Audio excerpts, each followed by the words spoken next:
Creighton Furniture Bomber Hockey is on the air. Back up, but backdoor, what a goal by Ryder Newcomb! You gotta be kidding me!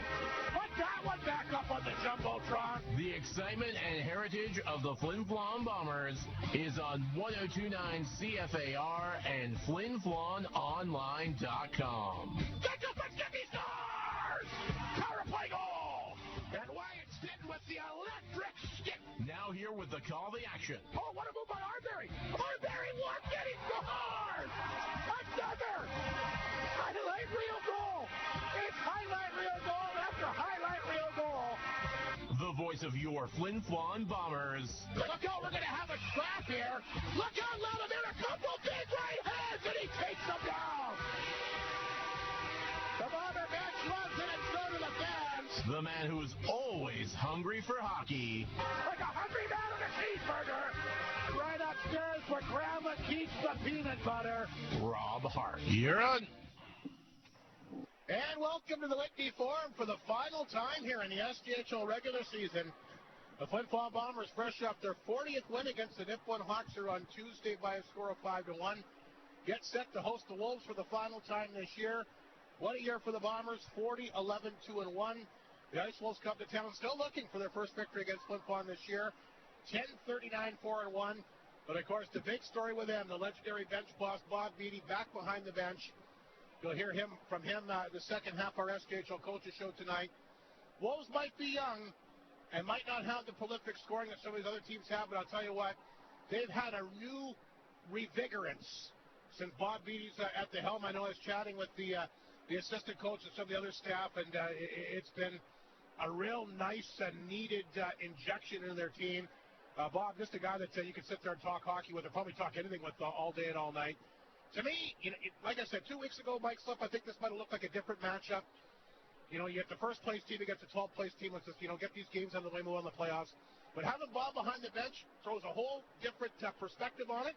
And I expect these Ice Wolves to be tough to beat here the next couple of days. Well, they got nothing to lose, except for spots on the team next year. I like that revigorance. Yeah, I don't know. I've never seen Bob Beattie in my life, but I've heard nothing but great things about him. He was involved long before I was in Flin Flon, and you're right. It seems like a new life for the Ronge Ice Wolves. I was reading some articles on Facebook about how happy they are in the new arena, and hopefully they continue that excitement and come up with a competitive team for next year. But you're right, they're always lurking, the Ronge Ice Wolves. So we'll have to see what happens. And they got a renewed confidence, and obviously you're a lot. I don't care what it is, hockey, life, whatever it is. You're always a lot more effective when you're confident. And I noticed even the warm-up tonight watching Ronge here that they definitely look like a little bit of a different team. And I'll tell you what, they've already played the spoiler role. May, in fact, cost the Humboldt Broncos a playoff spot. They beat Humboldt, I think it would have been a week ago Thursday. Broncos, of course, 4 points behind Estevan, needing to sweep Warman, needing favors from Weyburn. They win that game, and all of a sudden, they're 2 points compared to 4 is a big, big difference. Yeah. Might have, in fact, cost them a playoff spot. And like I said, we expect it to be tough here tonight. As for the Flin Flon Bombers, not much of a surprise. They're going to rest a lot of regulars, but very excited about to kick off the postseason, and we may know at the end of the night, in fact, who it is. I'm very confident it most likely will be the Estevan Bruins, but I guess they got to play the games. Estevan would need just a point. I mean, they could lose if they get extra time against Weyburn tonight. They'll clinch. The Broncos are 4 points behind them, so if they were to get a point tonight, Estevan would be in, Humboldt would be out. And again, if the Broncos, if it doesn't go their way here this weekend, they may very well look back to that last game in Ronge. Obviously, a lot of other things didn't happen for them this year as well, but that definitely put a monkey wrench in everything. Absolutely, you're absolutely right, and it's going to be a busy night here tonight. It's going to be a big crowd. We've got the U13 provincials in town, and all those teams have been invited to come. A lot of kids are here already. A lot of you see a lot of uniforms from around the province of Manitoba, and so that'll add a little excitement to the game too. Speaking of excitement, I was down here this afternoon for the U13 Kinsman Bombers game, and there must have been 600 or 700 fans here. They're having a great time, and I know that they're looking forward to, of course, coming out and having some fun here for the final regular season game here for the Bombers. Playoffs, hard to believe, begin 1 week from tonight, either against Estevan or Humboldt. We'll have to wait and see. The big thing for the Bombers, they just want to make sure that they're healthy going in.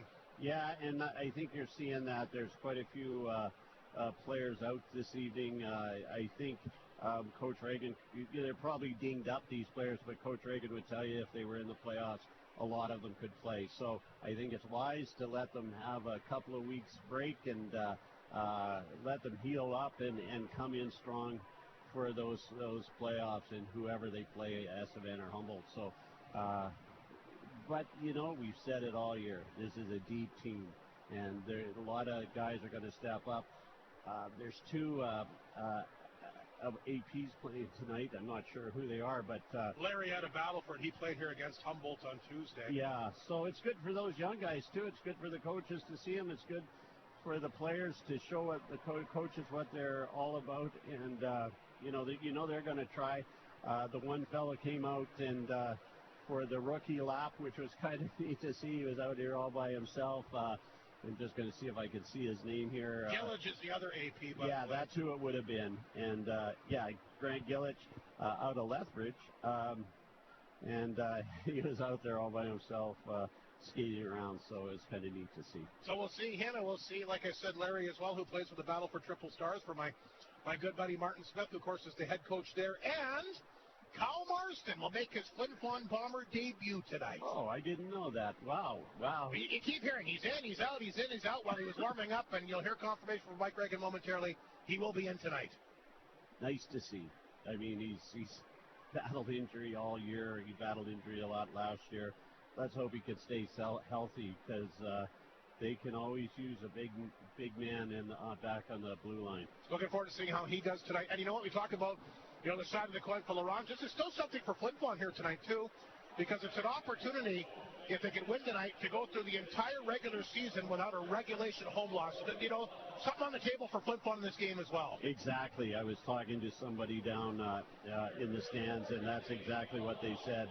They want that record. So it is something for the Bombers to play, and trust me, they're well aware of they lost one game in overtime, but they haven't lost in regulation, and so that means they got points in every game, and they know, and Ronge knows too. So the Bombers, I'm sure, will come out hot tonight, and you don't want to go into the playoffs winning. So there's a lot of there's quite a bit at stake for this team. So looking forward to it. We certainly are. The Bombers, the Wolves, and Bob Beattie back in the Whitney Forum. How much better can it get for the final night of the regular season in the Whitney Forum? We'll take a break. The SKHL coaches coming up. Mike Reagan and Bob Beattie will join us the other side of the break. Crate Furniture, Flin Flon Bomber Hockey, the final regular season edition here on 102.9 CFAR and FlinFlonOnline.com. Clear. Great North GM is one of the leading new and used vehicle dealers in northern Manitoba, equipped with a highly trained and professional sales department. They also have multiple certified trained technicians on site to make sure you get the best service for your car, truck, or SUV at an amazing price. Stop by Great North GM in the Pas on La Rose Avenue, because it's always a great day at Great North GM. You're on. Good evening. Welcome to our SKHL Coaches Show. Mike Reagan, the head coach of the Bombers, will join us here tonight. Mike, hard to believe, but down to the final 2 games of the regular season. Has it gone by quickly? Extremely fast, Hardy. Even 10 games ago, we were talking about how quick the season's gone, and honestly feels like last weekend. So we're excited about what's around the corner here. Obviously, we got to focus on the 2 games at hand here, but our guys are itching to get to the playoffs. You talked a little bit about this. I guess we talked about it quite a bit the last few weeks, Mike, but anybody that is wondering what type of a lineup you can ice tonight? Yeah, we've got a couple APs in, and, Kyle Marston's going to get back into the lineup after 4.5 months of rehab from his surgery, and we're really excited about that for him. He's gone through a tough 12 months here, and, really happy that he hasn't quit, and, it'd be really easy just to kind of pack it in after everything that he's gone through. So really happy for him. It just shows you the perseverance that he has and, the character that he has. Should give the guys a bit of a lift, too, I would think, right? Oh, yeah, he's definitely an energetic guy, brings a lot of life to practice. Being in the dressing room, I think, there's going to be a lot of high emotions in there, and he definitely brings that to the bench. It's interesting. Maybe you look at this matchup maybe 2 weeks ago, Flin Flon, Ronge, people think, well, obviously a huge mismatch on paper. You got some guys out, and like we mentioned, obviously Ronge is going to be a little bit tougher of an out with Bob Beattie behind the bench. They played a lot better hockey. The guy's an SJHL legend. He's had a lot of success, championships, 2 with Ronge, 2 with Humboldt, a national championship. Certainly his presence behind the bench makes them a different team. Yeah, he's done a tremendous job there since he's been back, and I'm just really happy for, not only Bob, but the community of Ronge. I mean, it's been a couple lean years here, and I think Bob's brought some spunk back to them, and he's just an awesome guy, and, a guy that I looked up to as a young coach in the league, and he helped me out a lot, so I'm looking forward to, coaching against him again. Should be interesting. Like I said, it might be maybe more of a bit of a more electric atmosphere in the last few times you've seen him. Yeah, I would think so. I think with provincials being in town here that we're going to have a really good crowd. There was a lot of energy in the building earlier on today when the U13 Bombers played, and it's going to be a fun atmosphere. Mike, you score by committee. You've got, I think, 11 players now in double figures in goals. I'm sure if I was to say that to you before the beginning of the year, you would have taken that, especially with no Ringer, no Gruner, no Carruthers. I mean, all your real good top offensive guys and of course you lose Lepper and Semp right before the year begins. So to have 11 guys in double figures in goals says a lot about this team, doesn't it? Yeah, I'm going to be honest with you, Artie. That was the plan. And, a lot of times as a coach going into a season, you have a plan and it doesn't always, end up working out that way. But thankfully for us, it has. We knew that we'd have to score by committee. We knew we had a lot of good players, but we also felt that we had a lot of good young guys that maybe weren't ready for 30-goal seasons yet, but are more than capable of scoring 10 to 20 goals. And we love the way our team's put together. We think that it makes us tough to play against. You can't really line match against us because it's not really 1 through 4 lineup. It's 4 lines that can play and can hurt you in many different ways. Mike, how about the play of Joey Lees? He's up to 27 goals. He's missed a chunk of games this year due to a few different injuries, but he's never scored more than 5 in a year. 27, 14 power play goals now. What a breakout year for him. Yeah, it's been awesome to watch, Hardy. And, I'm proud of Joey. I don't think there's any secret that, there were times where we were expecting more out of him and felt like he was capable of putting up bigger numbers. And, there was definitely some tough moments between him and I as far as getting to an equal ground that we were both happy with. And I pushed him hard, and as a coach, I think that you want to see players respond, and we're not here to be their best friend. We're here to try to get the most out of them and try to get them to the level that they want to get to. And I think that it's very rewarding for Joey, obviously, but it's very rewarding for myself as well to see Joey have the full commit, the buy-in this year that we've been preaching to him for a couple years. And as a staff, I think, it's very rewarding, and we're proud of him, and hopefully he can, get to that 30-goal mark. I mean, that would be quite the accomplishment. It always is, and we're rooting for him, and he's been a big reason why we've had success this year. Well, he'll get an opportunity this weekend, in particular here tonight. Mike, the league awards have come out. Congratulations to you. You get another nomination for Coach of the Year, plus your goaltender, Charlie Tritt, and, of course, your a brand-new award this year. Athletic therapist Jason Seville up for that. Could be tough sledding against Emma in Nipawin, but if I have a vote, you know where it's going to be going. But anyway, Mike, your thoughts on those. And, again, congratulations to yourself. Yeah, thanks, Hardy. It's a feather in the cap, I guess. I don't look at it as me being nominated. It's our staff and it's our team. Without the players, no coach is going to win an award like that or be nominated. So this is a team nomination, and I would think that Jay Rock would say the same thing. I know he's not here right now to voice his opinion, but if he was, I'm sure that's what he would say. And then obviously Charlie, we're real happy for him. what we are disappointed in is that they don't have the Broadcaster of the Year award. But I think they should. Mike Slip really disappointed about that. Well, yes, I don't blame him, but I think they got rid of it because they were tired of you winning it every year. So, thanks to you, Rob, we no longer have that award. I don't think that's the reason. But anyway, Mike, thanks for this. Good luck against the Wolves. Good luck the last couple of games. And, of course, the SJHL playoffs will kick off 1 week from today. Yeah, we're really excited about it, Hardy. And thanks a lot for everything you've done this year for the team. And we're looking forward to seeing you in the playoffs. Mike Reagan, the head coach of the Bombers, once again here on 102.9 CFPR and FlinFlonOnline.com. Clear. Bailey Homes has 15 years experience in the North, specializing in RTM homes and foundations, and are also proud supporters of our community. They are so thankful to Flin Flon and the surrounding areas for supporting them all these years. Bailey Homes is 10 seconds. willing to chat with a potential customer to show what they can do for our community. Your trusted builder in the North. Visit bailey-homes.ca. You're on. SJHL Coaches Show continues. Gives me great pleasure to welcome back the SJHL legend himself, Bob Beattie. Back with these Ronge Ice Wolves. Of course, he won 2 championships with them. Knocked the Bombers off in the playoffs both those years. And, of course, Bob, you and I go back to the Humboldt days where, of course, Flin Flon and Humboldt had a very good rivalry as well. Great to see you. I got to tell you, Bob, you look fantastic. Appreciate it, Rob. You always wear a smoothie. Well, you look fantastic. Tell me how you came back to Ronge. How did this opportunity present itself? Well, obviously, as you know, Kevin took a leave, and there was some communication. I got a call to see if I was able to help, and I was happy to do it. I got great memories of Ronge and the team, and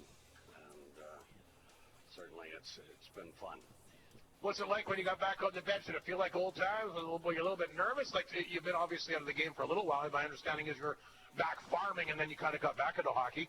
Yeah, I was helping out a bantam team at home in Watrous, and last year I coached a U17 team for Indigenous Sports Academy, and then prior to that I was in Nanaimo for the better part of 3 years. So it's not as if I hadn't been on the ice or behind the bench, in 10 years or anything. So, but it was good. Like, Kyle's doing a great job, and I'm just, kicking around supporting him. Team's playing well. I mean, we're chatting before we went to air, Bob. The team's competitive. I mean, a big win against the Humboldt Broncos the other night. Probably a game that they'd love to have back. May end up, in fact, cost you a playoff spot. But what's it been like, I guess, coming in for the short term? What's it been like with this group of young men that you have here? Well, there's a lot to like with this group. As you said, they're young, but they've been working extremely hard. We've been banged up with some injuries, as you could see on the lineup sheet, but they've been working extremely hard and putting in an effort, and they've been a good group to work with. Is this one of the weekends when you got the job? Is this one of the weekends where you're hoping you have a chance to come back to Flin Flon one more time, Bob? Like we said, you've had a lot of success here with both Humboldt and Ronge. Some good memories here, and we've taken our lumps here too. But at the same time, it's great to be back to the Whitney Forum and one last game. I'll make the most of it. I'm sure you will. Is there one memory that when you came into the Whitney Forum for the first time today, Bob? What's the first thing that kind of entered your mind? Well, it's still a shrine. It's still got a lot of history, and not a lot has changed. I mean, they made some big renos when they hosted the RBC, and it's still very, very functional and very good building to play in. Well, and like I said, a great rivalry between Flin Flon and Ronge, like you were talking as well. Used to see you 12 times a year, because twice in preseason, the 10 regular season games, and of course your back-to-back league championships. You met Flin Flon in the first round of the playoffs both those years. I believe you're right. So we've been on the cut across a few times before, but some good memories in here, and it's a great rink to play in. What are you looking to see from your group here in the last couple of games of the season? Of course, you're Flin Flon tonight. You'll host Flin Flon your last game tomorrow. Well, just effort, and we'd love to have some success to finish off on a positive note, but basically just effort. And we've got some young guys in the lineup that are gaining some experience for affiliates tonight. So I'm sure Kyle will have a good look at those guys, and we just want to put foot on the gas and finish as hard as we can. There he is, the legendary Bob Beattie. Once again, great to have him back in the Whitney Forum here tonight. And we're underway here in the opening period. Rob Hart, Mike Slip. It'll be the final regular season game in Flin Flon. What a year it's been for the Bombers, in particular in this rink. An incredible 26-0-1, no regulation losses. The Ice Wolves hoping to change that. Rhett Ewan gets a breakaway pass. He gets a kick. He gets a shot away. That's fired wide. Graham Brown, the veteran 20-year-old netminder for the Wolves, will get the start. He'll play both the games here this weekend. And Brown, of course, part of that Viking Cup team that won that big gold medal. A very good goaltender for the Wolves. He's had some good games against Flin Flon in the past. 8-27-1 on the year. Goals against this year. 4.56 and a save percentage of .887. The Bombers going back with Charlie Tritt, a nominee for the Sastel Goalie of the Year. What a year for Tritt. 22-9-2. 5 shutouts, which leads the league. And so does his goals against at 2.26 and save percentage of .934. So that's the two goaltenders.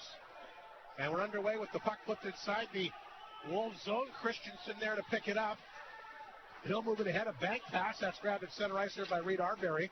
Great to have Reed back in the uniform. Of course, he took that nasty hit from Watson back on Tuesday. Got in a scrap. Had to leave the game, but he's back tonight, and a great year for Reed Arbery as well, who's got over 20 goals. There's 2 20-plus goal scorers on this team, and Joey Lees and Reed Arbery. They score by committee, like we mentioned in our interview with Mike Reagan. 11 players on this Bomber team in double figures in goals this year. Here's one of them. Actually, 3 guys with over 20 goals. Connor Miller as well, who takes the face-off. Puck will come back to Bombers at center. Miller has it. Flipped it ahead to Mounier. He can't knock it down.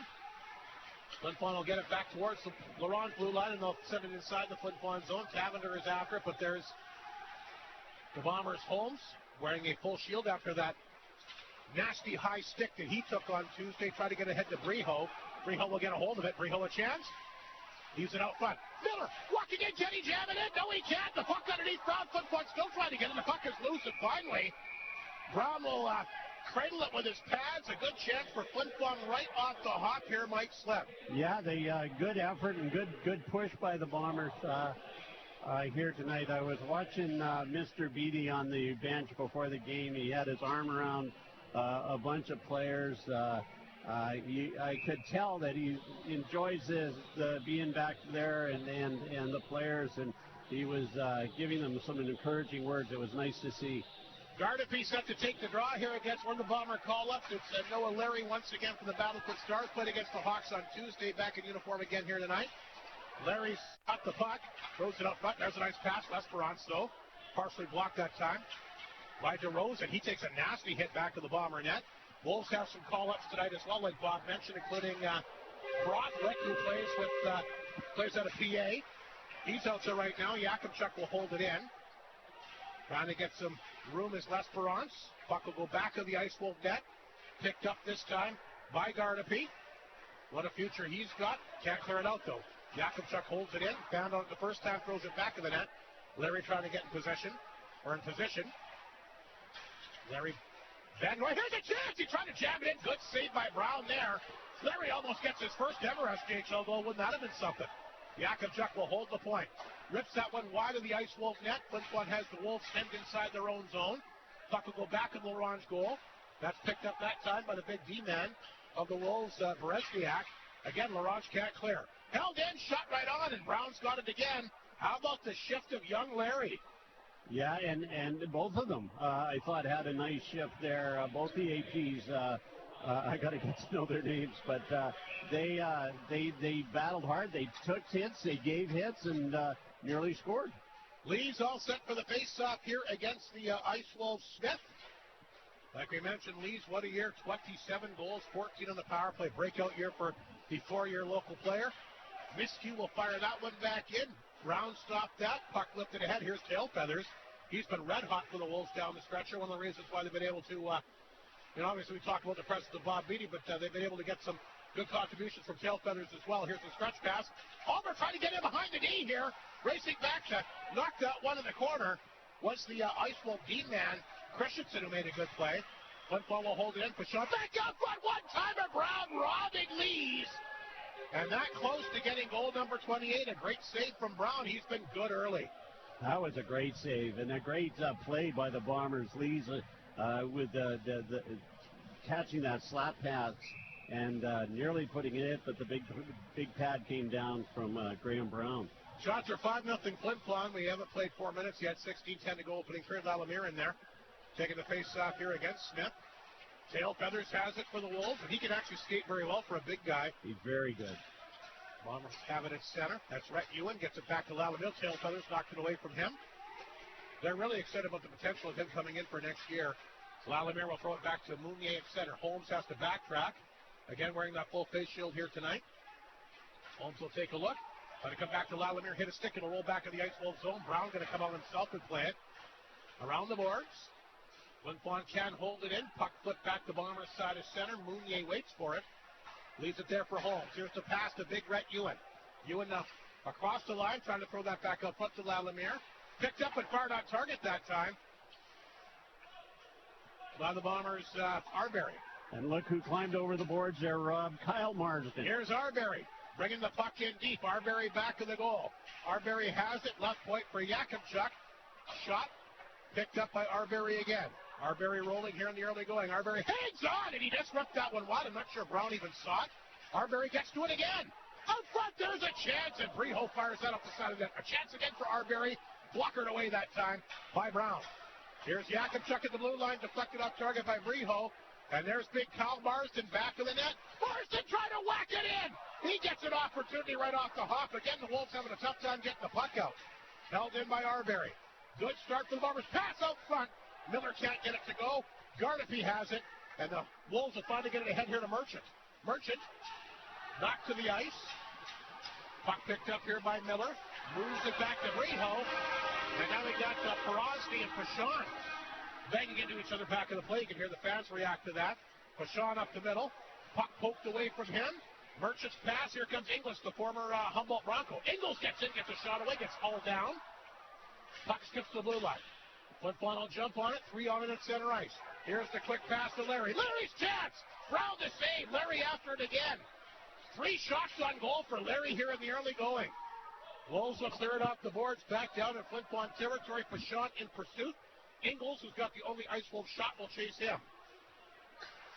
Pass to center ice. That's picked up by the other call up here tonight for Flin Flon. That's Galedge. He'll get that in deep for Miskew. Miskew hit hard along the boards. He falls down. Big body check there. Lesbrock steps into his guy. Here's Mounier at center. Mounier has Lesbrock with him. Mounier hangs on. Trying to come back off front. Rolls off the Ice Wolf player. Puck way in there. Bombers can't jam it in.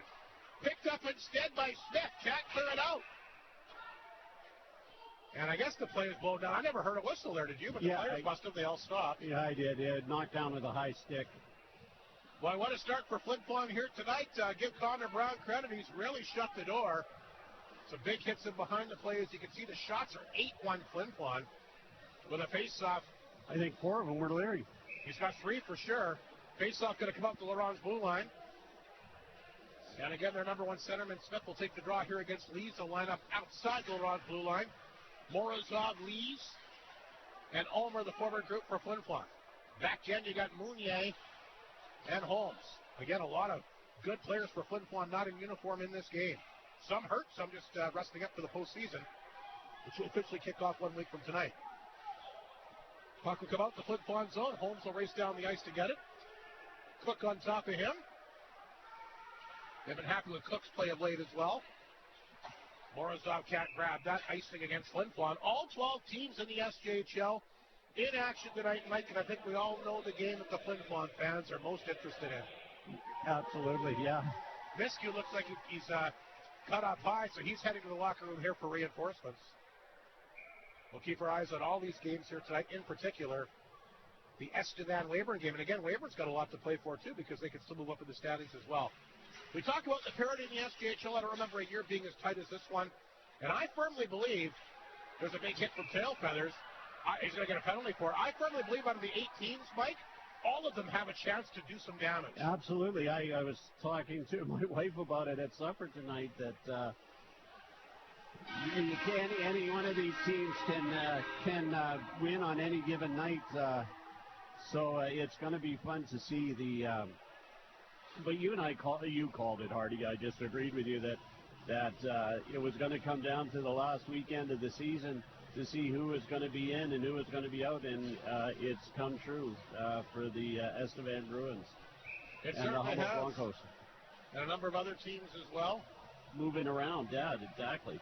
Al Van Kunen is our first Arctic Beverages power play contestant. It's a charging penalty, by the way. Assessed here to Tail Feathers. Al gets his products at the Gateway. Bombers the number one power play in the league, like we mentioned, at 25.5%.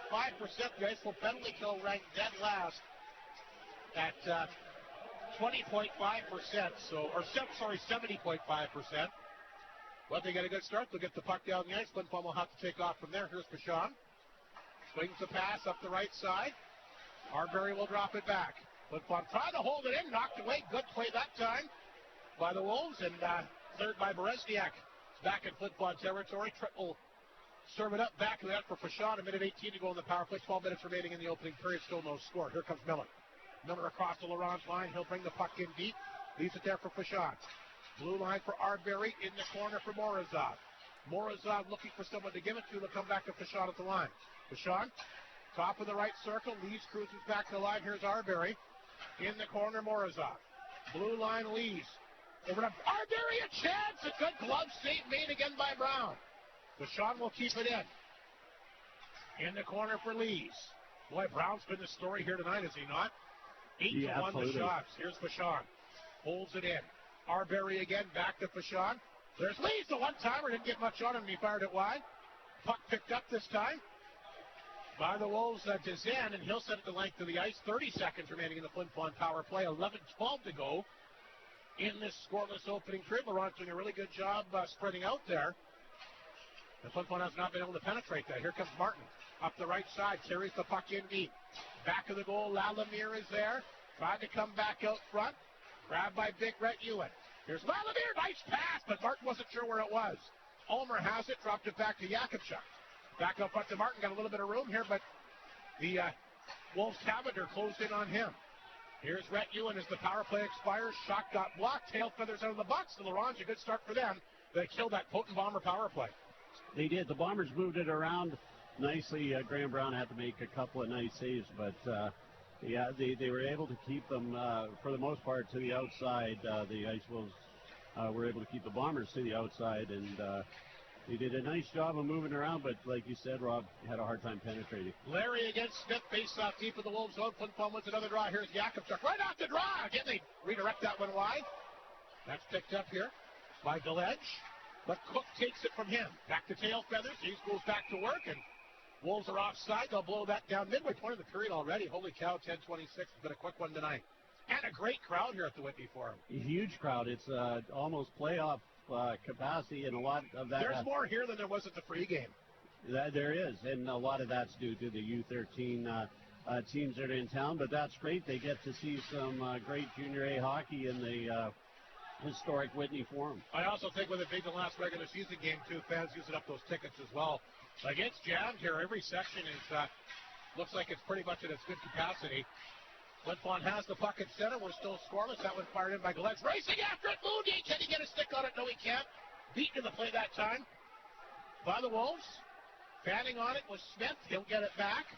Lesperance got a piece of it. Cook on top of him. Flin Flon trying to keep it in. Cook's backhander to the blue line. Now it comes out. Mounier can't get a stick free. He's tied up with Smith just below us. Here's Mounier at center. Mounier dropped it back to Lesperance. He'll dump that one in. Brown going to come out to play it. And scooped up in the corner this time. That's grabbed here by the Wolves. Kowalik, he's a call-up tonight from Hudson Bay, Saskatchewan. Lesperance overskated. Ingles almost took it. Ingles still the only shot in the game for Laurent. Ingles intercepts at center ice. The puck will hit a skate, goes back in Laurent's territory. And Laurent will try to move it up the ice. Here's a pass. Looking for Ingles. Past him, Jakubchuk. Back to Miller. Miller across the line. Knockdown, gets it back up. Arbery off the pipe! Oh, the Bombers hit a lot of goalposts. Didn't you tell me that the last game? Yeah, they have this year. Arbery on it again. Arbery, sweet couple moves! Oh, what a save by Brown! Oh, run the highlight reel on that! A gigantic stop here in the opening period. Remnants of Patrick Waugh back in his rookie season of 1986. What a save! Dominic Hasek like too, Rob. He was sprawled out. I'm not familiar with that name. 8:48 to go in the period. We'll take a break. Media timeout. Graham Brown, spectacular so far. This is Creighton Furniture, Flin Flon Bomber Hockey on 102.9 CFAR and FlinFlonOnline.com. That was nice. Clear. Know the feeling when you find a $10 bill in the pocket of your old jacket? That's what it feels like when you find out the savings you can get at University College of the North. The same education with a much different price tag. Take your transferable university courses with us and get the resources to go somewhere else to specialize when you're ready. At UCN, you get the same brain fuel with a smaller bill. Get started by September 2026. Apply at ucn.ca. UCN, here you can. Ayugay Tultanao, University College of North, sa kinutigis kinomagay nao, ayig sento paten nao, ucn.ca, ucn hegutagan, tagis panyo. Hud Bay is proud to be a sponsor of this Bomber broadcast. From donations for bursaries, hockey schools, clubs, community events, charities, and so much 10 seconds. Hud Bay has supported our community with dedication and generosity, contributing to events and organizations. Hud Bay thanks the people of Flin Flon for their continued support. You're on. I think there's 12 or 1,300 people here tonight as we get set for the face-off here inside the Wolf Zone. Boy, Graham Brown, what a unbelievable performance here tonight. The shots are 12-1, and he's made some really nice, spectacular saves. Morozov will keep it in deep, working against Garnaby. Back to the blue line. Here's Mounier. Throws it out front. That one redirected that time off the Laurent D-man Vizen.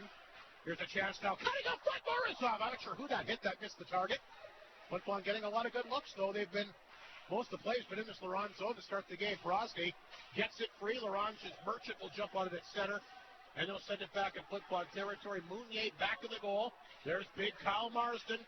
Who would have thought he'd get back in the lineup? Perseverance, like Mike Reagan mentioned. The guy's never given up, and he's back in the lineup here tonight. Morozov will flip that puck in. They'll go off for a change. Puck picked up here by Christensen of the Wolves. Had to be careful. Lalimier on top of him. Lalimier will force Christensen. He almost coughed it up. Boy, look at that persistence by Lalimier. He caught him, gets the puck free. Throws it out front. Tail feathers back to get it. Great work there by Lalimier. Puck flipped ahead to Smith. Martin got it. Played it ahead back to Lalimier, who's looking good since coming back, of course, from that injury that sidelined him for almost 2 months. Flin Flon holds it in. Holmes a chance. Off a stick wide. Puck shipped to the line. Flin Flon will hold it in. Here's Tail Feathers. He's got Smith with him 2-on-2 to center. Tail Feathers will rip it in. Smith is there waiting for it. Bumped along the boards. Tail Feathers will rim that around, hoping that somebody will catch up with it. Rhett Ewan picked it up, played it ahead, but intercepted here by Smith. Ewan a body check on him. Tail Feathers tried to get a hold of it, wasn't sure where it was. Finally dug free by Lalimier. Lalimier getting it back to center, sends it inside the Wolves zone. Smith will knock it down back of the goal. Left it there for the D-man Bauer. Bauer gets that one back to Holmson, the former Bomber. He scored a couple of goals against Flin Flon here this year, one in this building that I remember. Yakubchuk played that one ahead. Cavender gets it. Ingles able to fight off the check. Ingles, big hit there along the boards. Nice job that time by the one of the Bomber call-ups. Look out, we got a collision here with Trinus. He goes down. Ingles cuts out front. The Bomber netminder's down. That's going to get a crowd. And Trent, thank goodness, is back up, but I'm assuming probably a goaltender interference penalty. I didn't get a look at it. Did you see it? It was tough. It was reminiscent of that play in Edmonton the other night when Connor Ingram got hit.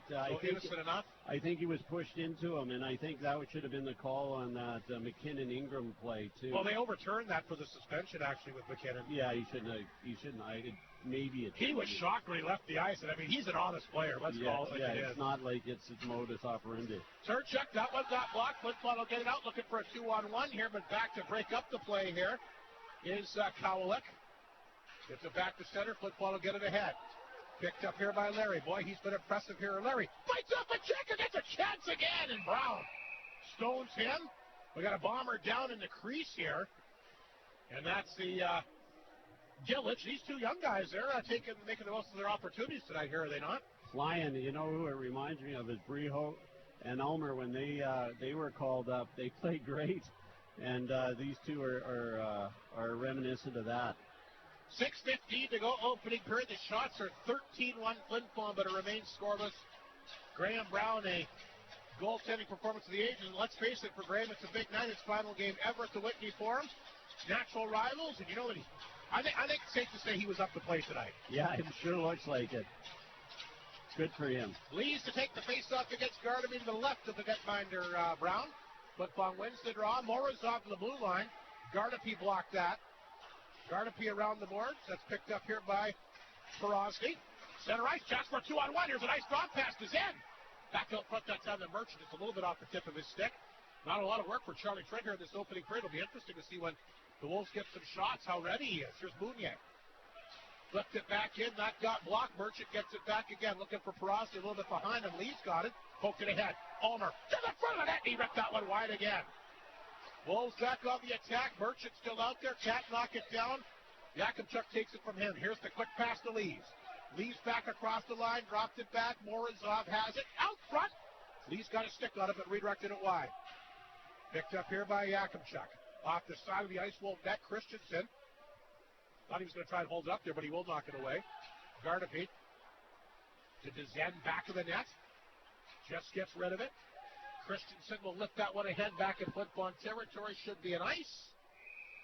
It is blown down with 5:10 to go. This has been a quick opening period. Sure has, yeah. It's although only one shot by the Ice Wolves, it's been a fast skating game, and the Ice Wolves just haven't been able to penetrate that Bomber blue line.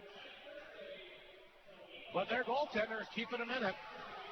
Lalimere, Ewan, Martin, the forward group for Flin Flon, Holmes and Pashon on the back end. Crosby out to take the draw. The Bombers win the face-off. I don't know if they've lost a draw yet tonight. Holmes. Pashon the one-timer, and Brown sees that. And he'll reach up and grab it. Lalimere was out front. Very similar to how he scored that game-winning goal against the Hawks. That was on Tuesday. Very similar to the blue line. Got in front and redirected. It looked like he was trying to do the same thing, but Brown able to stare that one in midair as Ewan, Martin, and Lalimere will go back to work. Smith once again set for the draw here against Martin. Off the face-off. Lalimere has it. Lalimere throws it back out front. Brown kicks it away. Rebound fired wide by Martin, and we got Ewan knocked down in front of the net. Porosny almost lost a handle. Going to get a couple chances to move it. He does. The puck will come out. Grabbed here by Holmes. Trying to come back to Ewan. Smith has it. And he'll play that one back to Laurent's D-man. Christensen. As I go off Ewan's skate, Ewan will try to chase this one down. Ewan, of course, at one time was the Ronge Ice Wolf. Miller in the corner, tried to freeze that one up. Knudsen was a one-time Ice Wolf, too. I bet you didn't know that, did you? I did not. You hang out up here enough, you find out lots of information. Penalty coming up here. We're going to have a slashing call. And they'll see who this is going against. By the reaction of the crowd, I'm thinking it's a Bomber. Rhett Ewan going to go for a slash, and Laurent's going to get a chance to finally go in the power play and maybe finally get some offensive zone time. Rhett Ewan and AP number 7 Easton Bauer for the Ronge Ice Wolves were having a bit of a battle all through that, and I think that's how that ended up. Bauer, a young guy, going against a pretty tough character in Brett Ewan. So we'll see if the Wolves power play can do. Also ranked dead last at 9%. The Bomber penalty kill ranked second at 85. But we'll see. Graham Brown's kept his team in it. Merchant's got the puck at the blue line.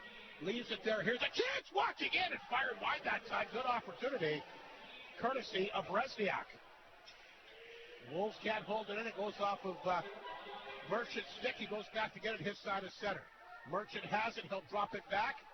Picked up this time. Nice move by Dezen.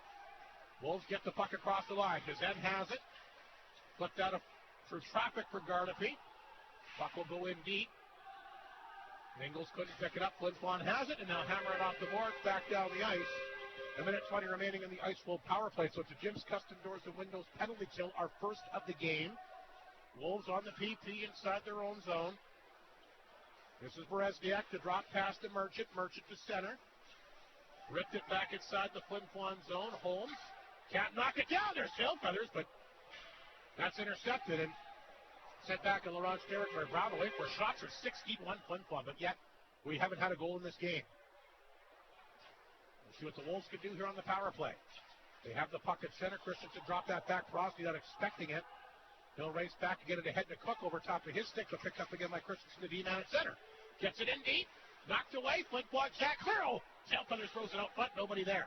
Arbery will reach and lean into this one and hammer it around the boards. Back down the ice. The save made by Brown. 27 seconds to go in the Wolf power play. Here comes Perozzi once again dropping it off. Picked up here by Cook. Cook to center. Stick handling in Flin Flon territory. He'll dump it in. Around the boards it goes. Perozzi waited for it. Martin tied up by Tailfeathers back of the net. Meanwhile, the seconds continue to tick down. 7 seconds remaining in the power play. Perozzi, nice job to get that free. Out front. Oh, there's a great chance for Cook. Watch out here. And it goes off his stick, and here comes Yakimchuk the other way. Yakimchuk by himself will bring the puck in deep. Ewan's under the box. We're back to 5 aside. Yakimchuk will drop it back to the net. Great chance for the Wolves just as the power play was expiring. But they couldn't get the shot away. Great work by Perozzi to get it back out front. So both teams 0 for 1 with the extra attacker. There's a chance in front that time for Wes Bronson. Guess what? Brown stopped him too. Yakimchuk outside the blue line. Flin Flon back to the attack. Here's Yakimchuk. It is skates. Will hammer it back in for Les Bronson. Back that to the two call-ups are in front. Mounier. Yakimchuk at the line. Yakimchuk through traffic. Tipped wide that time by Galedge. Here's Berezniak for the Wolves. He's going to carry the puck outside the zone. He can take off the center. Berezniak in the Flin Flon zone. Big body check there as he sends Mounier to the ice. That'll get the Ronge bench jumping. Mounier's quick pass to center, picked up here by Miller. Miller scored his first goal as a Bomber in Ronge just after the trade there in late December. I guess that would have been early January, pardon me. But I remember he got his first goal as a Bomber in that game. Puck at the side of the ice wall net with a minute remaining here in the period. Can the Flin Flon finally get one by Brown? Arbery throws that out front. Wolves, puck bouncing. They get the puck out. Racing after it. And picked up this time. It is the call-up Brothwick. He gets it in deep. Bashan waits for it. 38 seconds to go. One last chance for Flin Flon. Here's the pass to Miller at center. Miller back across the Laurent blue line. Throws it in back to the goal for Briho. Briho left it there, picked up by Arbery, who's had a nice opening period. Arbery, nice pass out front. They can't jam it in. Miller will pick it up to the blue line. Flin Flon holds it in. Here's Yakimchuk. Perozzi blocked that. 13 seconds remaining in the period. Arbery tied up along the board. Briho back of the goal here for Miller. Miller will hang on. Tied up this time by Kowalik. Not free. And that's going to do it for the opening period. And how about that performance from Graham Brown? 18 saves, Mike Slip. Tell you, the Flin Flon Bombers played extremely well. They were by far the better team, but the best player on the ice is Graham Brown. And he kept this Laurent Icewolf team in this game. It's hard to believe it's 0-0 with 18-1 shots, but it was all Graham Brown. Trying to steal this one at the Forum tonight. A very special opening 20 for the 20-year-old Graham Brown. We'll take a break. We'll come back. Not much to go over stats-wise, but we'll chat with some of the things that did happen and get ready for the opening intermission tonight, courtesy of the North of 53 Consumers Co-op. But boy, what a performance for the 20-year-old netminder out of Victoria, BC tonight. Boy, what a period. Some spectacular saves. Opening intermission for the Co-op coming up right here on 102.9 CFAR and FlinFlonOnline.com. Clear. The NHL Star Stick Meal is back at McDonald's All right, sir. the entire month of March at your Flin Flon location at Walmart. The 7-Star Stick Meal features select entree options with medium fries, medium fountain drink, plus one of the 7 collectible NHL Star mini sticks. Make sure you try the McDonald's Hockey Hero Sandwich, topped with onions, 2 slices of processed cheese, 3 strips of bacon, lettuce mayo on a toasted home-style bun, and the Cadbury Cream Egg McFlurry back just in time for Easter, which is a smooth vanilla soft serve with a piece of milk chocolate swirled together with the delicious flavor of a sweet Cadbury cream egg blended together for a decadent, cool, and creamy dessert. Come by your local McDonald's to try these tasty treats, and remember, McDonald's wants to wish the Flin Flon Bombers all the best of luck throughout the SJHL playoffs in their quest to bring home the Cantera Seeds Cup.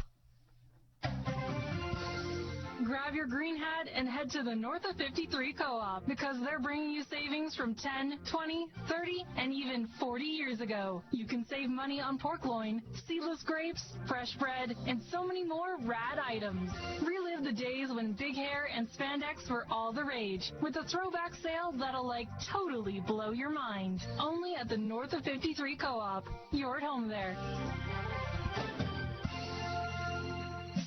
Life is sweet when you upgrade your home with Maytag's Kitchen Sweet Savings at Creighton Furniture and Appliance Center. You can save $150 when you purchase any 2 qualifying Maytag major kitchen appliances, or go all out and save an additional $300 when you purchase 3 or more select Maytag 10 seconds. appliances. Transform your kitchen and take advantage of Maytag's Kitchen Sweet Savings event at Creighton Furniture and Appliance Center ending April 1st. You're on. And welcome back here to the Whitney Forum, the opening intermission once again for the Co-op. We're going to have, of course, so we mentioned from the kickoff here tonight, they got the U13 Hockey Provincials, and I believe the plan is to announce all the teams. Are they going to go player by player here, Mike Sven? I wonder. Adam Ricard, he may, but I'll tell you, I'm going to give Adam Ricard some kudos. He's ran a great ship with a lot of great volunteers, and it's quite a tournament that they've run here. I had to speak.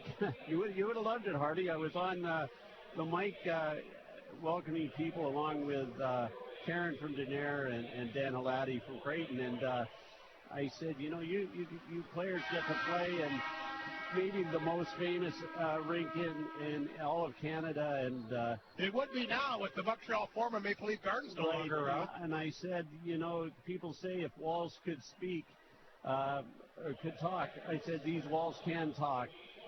Have a look around at the history in this place and soak it all in. So I hope they're doing that. Well, I'll tell you what, like you said, they've done a great job. They've got a tremendous volunteer base, and you and I talked about it both on the air and off, and of course Mike made mention to it as well in his half of the pregame. An electric atmosphere here today, and game started right early this morning, and they're going to go right up until basically Sunday night. And a big win for the U13 Kinsman Bombers. I believe 11-1 was the final score against Springfield. Yeah, they looked very good. Yeah, Rob, I walked in. Brody Cooper, 2 goals. Player of the game. I walked in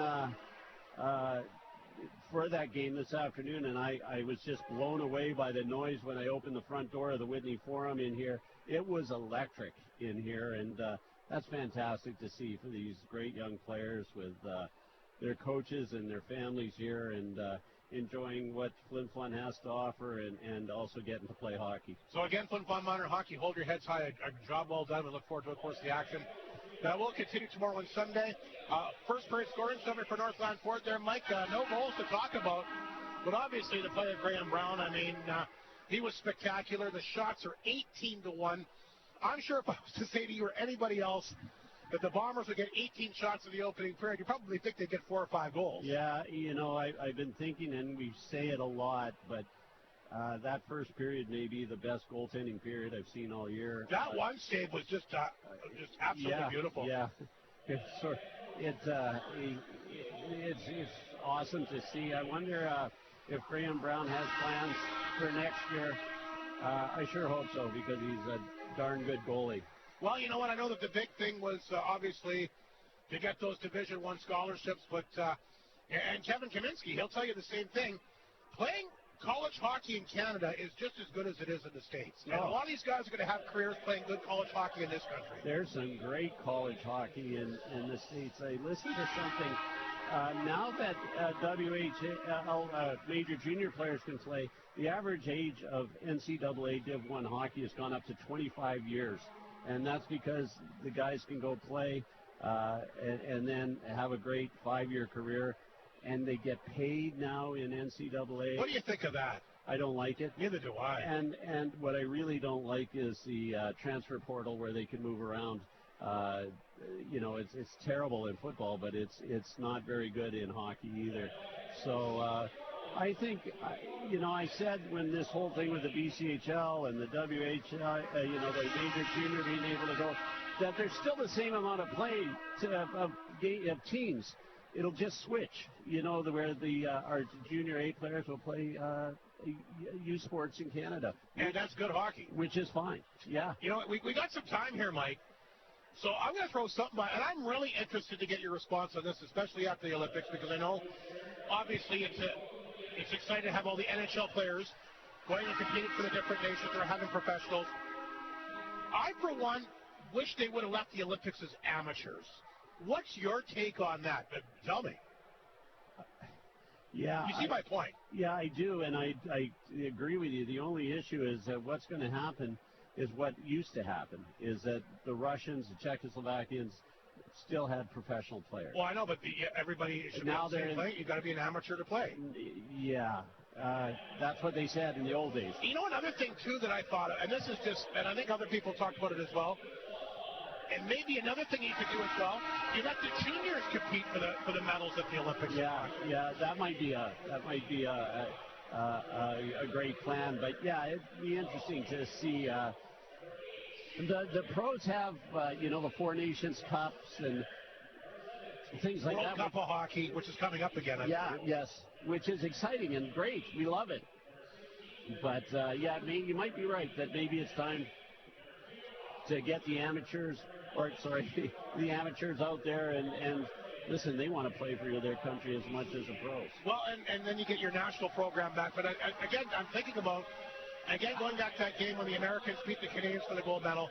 I think it was like 46 years to the day that, of course, the Miracle on Ice happened. And to me, the amazing thing about that story was it was amateur hockey players that all came together and beat that. The NHL All-Stars couldn't beat the Russians that year. No. That group of American college kids, to me, that's one of the greatest stories in the history of hockey. It's one of my favorite moments. It was, and those Russians were pros. They were paid. They were in the Red Army. Yes. And they were paid to be in the Red Army. I don't think they were paid a lot, back in those days in Russia. Probably more as much as the guys who get paid in the NHL back then. Yeah, but those U.S. players were college hockey players. Average, ranked average, but they just played with heart, and they had a lot of speed, good skaters. And Craig played great in goal. Sure he did. And that is not to change the subject, but that's what can happen, and it could happen in the SJHL playoffs where a team that you don't think has a chance to win gets a hot goalie and then lives on emotion, and that's what happened in that. That it was one. I'm old enough to remember it. I remember it as 10 years old. I was enthralled by it. Yeah, I was too, and it happened in the United States too. Yeah. So, who was the color commentator that night? Ken Dryden. Ken Dryden. You're absolutely right. So, it was something. Yeah, it's interesting questions. I don't know, just something I've always kind of thought. Yeah. We have a little bit of time. We're killing some time here, of course, with bringing in all the youngsters here, but. I really enjoyed it when it was still an amateur event. I understand how people want the NHL players to get there, and obviously the NBA players now compete for their teams too when the Summer Olympics comes up, and that's kind of fun. But there's still something about the amateur edge of it. Yeah, and I like when NCAA sports, whether it's hockey, football, or basketball, was amateur, and there'd be big trouble if they caught a player getting a car or something. And now all I see happening, or what could happen, is corruption and no loyalty to a team. You can move around if you're not happy, you don't like your coach, you can move around. There's no 4 or 5 year students playing hockey in NCAA anymore, like you will in CIS hockey, U Sports in Canada. Fair enough. So again, the Northland Ford first period scoring summary, no goals to go by. The power plays were even at 1 apiece, and obviously the big story again, Graham Brown Flin Flon out shooting the Ice Wolves 18-1 in the opening period, but we still have no goals. We're looking forward to, of course, periods 2 and 3. Looking forward to more of the opening intermission for the co-op. Hudson Breho is going to be our Creighton Pizza player profile tonight. He'll join us next on 102.9 CFAR and FlinFlonOnline.com. Picture this, a home that welcomes you with open arms, where every room tells a story of comfort and security. Jim's Custom Doors and Windows, your local go-to windows, doors, and blinds store. At Jim's, they believe in turning houses into homes. Their windows don't just frame views, they frame memories. And their doors, well, they open endless possibilities. Whether you're upgrading for style or enhancing security, the experts at Jim's can guide you every step of the way. Jim's Custom Doors and Windows, 687-7071. Whoa. Look, Doctor, he got out of the coma. But nurse, it's been years. What have I missed? Who's the president? You don't want to know. Everything's changed. Too bad. I could go for some Creighton's Pizza. I bet you're hungry enough for ethnic favorites. Pizza from small to double XL, Flinty's fried chicken, and don't forget about the burgers, fries, 10 seconds. Shakes. Have them deliver it here. Creighton's Pizza, 688-2080. Fight for the last slice. You're on. Welcome to our first intermission, our Creighton Pizza player profile, the pride of Whitewood, Saskatchewan. Hudson Breho will join us here tonight. Hudson, final regular season home game. How's it gone by quickly? It's flew by. It's crazy to think that playoffs are around the corner, and yeah, that's a nice last game. At home, I guess. What a year for your team. I mean, 40, hopefully 40-plus wins when this weekend's all said and done. But, you know, heading in this year, I think a lot of people thought it was going to be kind of a rebuilding year for the team. Lost a good chunk of your scoring, and you lose Lepper and Semp right before the year begins. What's been the secret to the team's success this season? I think just our depth. You know, we have 4 lines that can play every night, and just the way that everybody contributes, you know, night in, night out. Like I said, 4 lines that can go every night. What was your thought process coming in this year? I know you had a bit of a taste of it at the end of last year. Of course, you were called up and had a chance to play some playoff games, played some games periodically throughout the year. What was your expectations heading in? I just wanted to come here, work hard, you know, show that I can play in the lineup every night and be a guy that you can rely on and to help the team win games. You know, that's at the end of the day, we want to get a championship, and I want to contribute in the best way to get that done. What was it like last year? How would you describe the experience coming up at the end of last year? It was fun. My season ended, and then I was coming up here not knowing if I was going to get in any games, and to be able to play in the playoffs was crazy. Like, to play at home in the playoffs, just another animal, and it was a pretty cool experience for sure. And if I'm not mistaken, didn't you score a goal in the playoffs last year? Yeah, I got my first goal, and it was against Humboldt, and it was something I won't forget. I'll bet. Take me back to, do you remember how it all kind of went down? Yeah, we were up quite a bit in the game, and it was a couple of us got thrown out on the power play, and it was a 5-on-3. And I remember I walked across the top of the circle and just threw one on net, and I didn't know if it went in, and I seen everybody throw their hands up, and yeah, it was just cool. One thing to score your first goal, but does it mean more when you score more in the playoffs? I mean, every goal is pretty cool to score, so yeah, it's good to score in the playoffs too. I mean, it gave you a good feeling, and I'm certain that it probably gave you some confidence too, right? Yeah, it made you a lot more confident, and knowing that I can, you know, contribute even when I'm a call-up. Well, here we are, the last 2 regular games. Our last home game tonight in Ronge tomorrow. What's the big thing for you and your team here these last couple of games, do you think? I think just ending on a high note, you know, playing a good, solid 60-minute game, and just going out on a high note and going to the playoffs feeling good about ourselves. Been a great year for you individually as well. You've been able to contribute offensively. You've been able to play night in, night out. And, of course, you had a chance to, of course, compete in some of the other events as well. I know you're a guy that got a chance to try out for that World Junior A Challenge team. Been a pretty good year for you. Yeah, no, it's definitely been a good year. One that I'm really happy about and want to keep going into the playoffs. Has it gone the way that you envisioned it would? Has it gone better than you thought it might? Like, kind of your thoughts on how it all kind of unfolded? I don't know. It's you know, it's had its ups and downs, but it's gone really well and kind of the way I wanted it to go, and yeah, I was happy with it. Here we are today. You make the big trade to bring in the guys from Humboldt at the deadline. What's that? What type of impact has that had on the team, and what type of impact has that had on your locker room? All three of the guys we got from Humboldt are great guys. You know, right away they made an impact coming into that room, comfortable. No, it didn't feel like we had any new guys. They fit in with the group right away, and just the way they all contribute. You know, Tritter's obviously an unbelievable goalie, and same with Millsy and Nutter on the back end, and they've been really good for our team. Were you kind of concerned what might happen with the trade deadline? I mean, obviously everybody's thinking, well, anybody can be moved. I mean, if Wayne Gretzky gets traded, then anybody in hockey can get traded. What was your thoughts on the trade deadline? Were you a little bit nervous? Were you kind of wondering what might happen here? You know, you're always on your toes, hoping it's not you, but I don't know, just kind of, take it day by day. Were you surprised the team made a move, or were you quite aware that they're going to try and add? You know, I'm really not too sure. I was just, my first year, so just kind of was doing my part and staying here, and yeah. Focusing in on what you do. Yeah, exactly. Hudson, how did you become a Bomber? How did it all kind of work out for you? How did you wind up here in northern Manitoba and Saskatchewan? There's a draft that happens it was in June, and I was playing in Winnipeg. And, I got drafted by the Bombers and played 2 years in Warman, and then was able to be signed here and come up here this year and play for the Bombers. Did you know much about Flin Flon? Did you know much about the Bombers before you arrived here? I played with Wyatt Stinson in U16, so I got to know a little bit about the town, and, you know, it's obviously a historic program, so you always hear lots about Flin Flon and how good of an organization it is.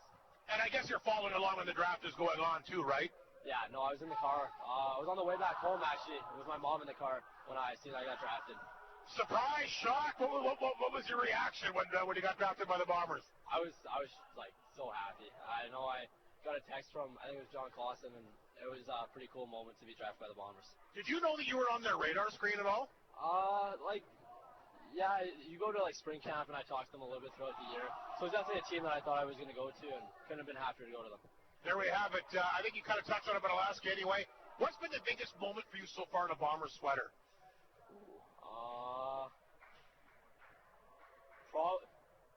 Probably being able to play in the playoffs last year was pretty cool, and able to score my first goal here. You had a hat-trick in a game this year, too, did you not? Yeah, that was actually pretty cool, too.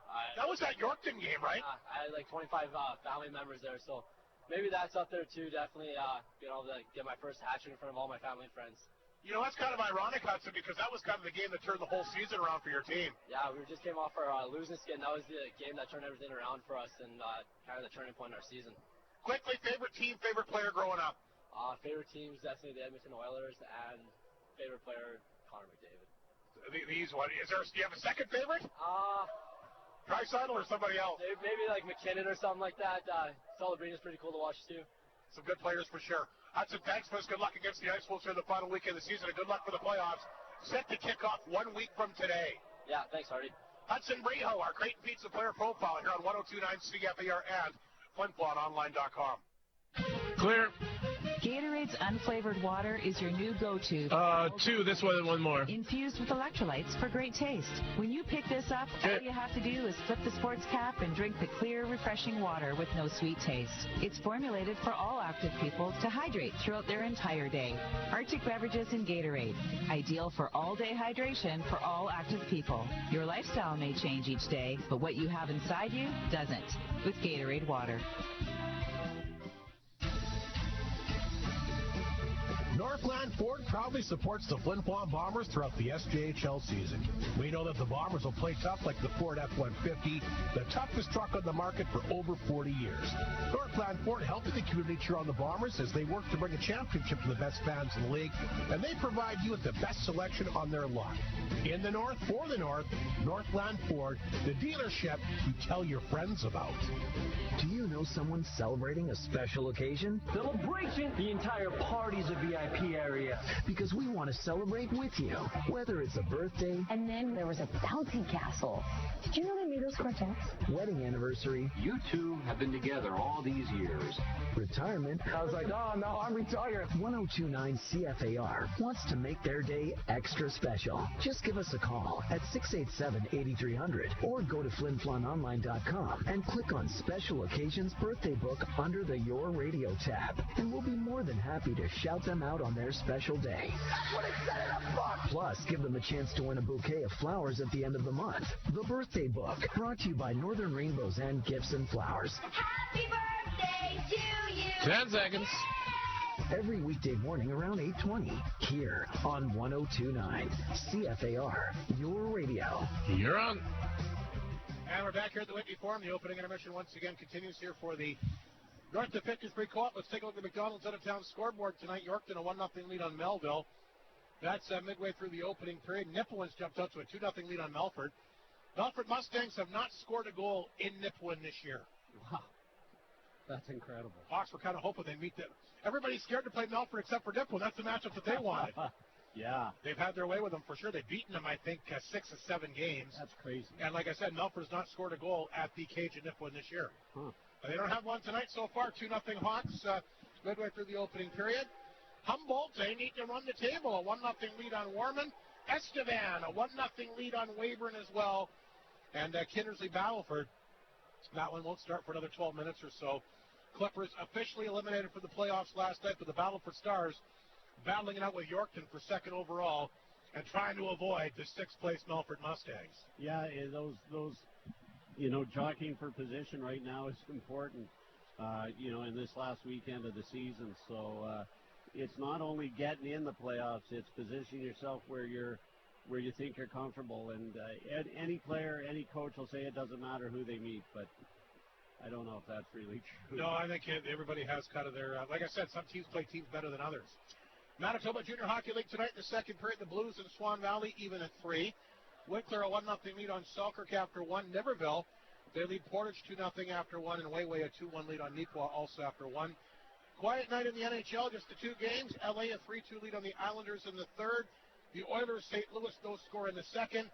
Baseball Classic Canada for the first time ever to the quarterfinals, but up against a very deep American team, and the U.S. is up 3-0 now in the 4th inning of play. We mentioned, of course, the U13B Provincials, a great start again for the Kinsman Bombers, a strong 11-1 win here today. They're on the ice against Russell tomorrow at 10:45, and great hockey action right throughout the weekend. Should be a lot of fun. Yeah, it was fun this afternoon. I really enjoyed it. Got to sit with an old friend, and we're like 2 old crows up there talking hockey, and the Bombers put on quite a show. Some fantastic skating, and I noticed in these U13 players, which in my day was known as Pee Wee.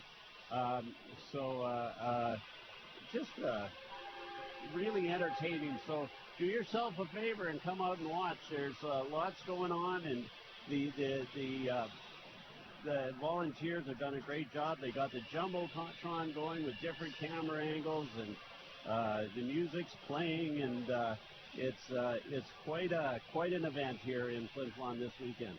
And nothing beats watching hockey at the grassroots level. Absolutely, and nothing beats watching hockey not only at the grassroots level, but at this wonderful old historic rink. I was thinking how many stories that old queen in the picture up there could tell. She's watched a lot of hockey in here, and I look up at the banners here of Gunnell, Leach, Hart, Clark, Pearson, Hansen. There's been some great players, and then over on the Hall of Fame side, the Gene Carr story I tell all the time, and just some unbelievable names that are on the walls of this Whitney Forum. Ice Wolves have made their way on the ice. Here come the Bombers. Last time in the regular season, like we mentioned, and Bombers a good opening period. They fired 18 shots on Graham Brown, but have not been able to beat him so far tonight.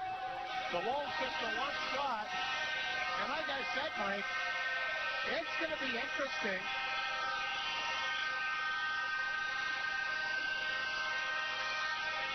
It's going to be interesting when the Ice Wolves get some shots on Trick. He's got to be cold down there. Yeah. I mentioned this before, but when I first met Charlie, I said, man, you're going to have to get used to not seeing a lot of shots, because the Bombers, for the most part, outshoot their rivals quite a bit. But it's changed a little in this last few months. But are you ready for that? And Charlie said he was. I'll tell you, Kyle Marsden hasn't stopped smiling. I watched him on the bench. He's just so happy to be back on the ice, and we're happy to have him back there. Underway in the second period. We're still scoreless. The Wolves will hammer the puck in. Tripp will come out of the net. He'll play it around the boards. Ulmer had a little trouble, but he does get it ahead. Flin Flon will drop that pass back to Yakubchuk. He grabs it at center ice and hammers it back in. Lively boards here at the Forum. Lees jumped on that. Throws it to the blue line. Held him by Yakubchuk. There's a quick chance, and Brown again Had to be quick on it, made a good glove save, and boy, what an inspiration he was for his team. I'm sure Bob Bean in the speech saying, look at what our goalie's doing. Let's give him some support. Yeah. And Ronge, he keeps playing the way he is. Could be poised to maybe steal this one here tonight. Yeah. Yes. I mean, all it's going to take right now is a goal, but we'll have to see. Miller set for the face-off against Gardapi back in Ronge territory to the left of the netminder. Connor Brown, Flin Flon. Has Flin Flon lost a face-off tonight? I don't think so. Wolves do get the puck out. They get it back to center. That's picked up by Gardapi. Back in Flin Flon territory. Fashon on top. Had to get rid of it. Merchant was on him. Up the boards. Flin Flon. Can't clear it out. Holmes will dump it back to that. Picked up here by Fashon. Nice job by Breho. Played it ahead, but then Merchant intercepted it and threw it back inside the Flin Flon zone. There's Holmes back in with his own net. A little bit of a better forecheck for Laurent here to start the second period. Breho turned the puck over outside his own blue line. Picked up here by Merchant. Merchant's got it. Dumped that one in deep. Arbery had some good moments. Bumped off the play by Perosny. A little bit more of a physical Laurent effort here. And like I said, a bit of a better forecheck for them to start the second period tonight. Puck dug free here by Fashon. Back to that. He'll start to skate up the ice. Here comes Fashon to his blue line to center.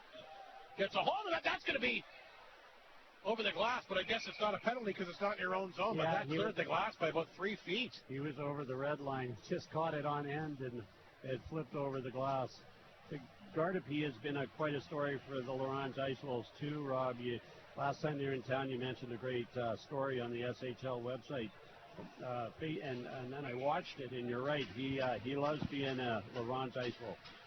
Smith set for the face-off here against Lalamere at center ice after the shot over the glass that time by Fashon. Here's a chance for Morgan Fleck. Oh, Brown there, and they finally get one by him. Lalamere will get the rebound, and he'll put her home.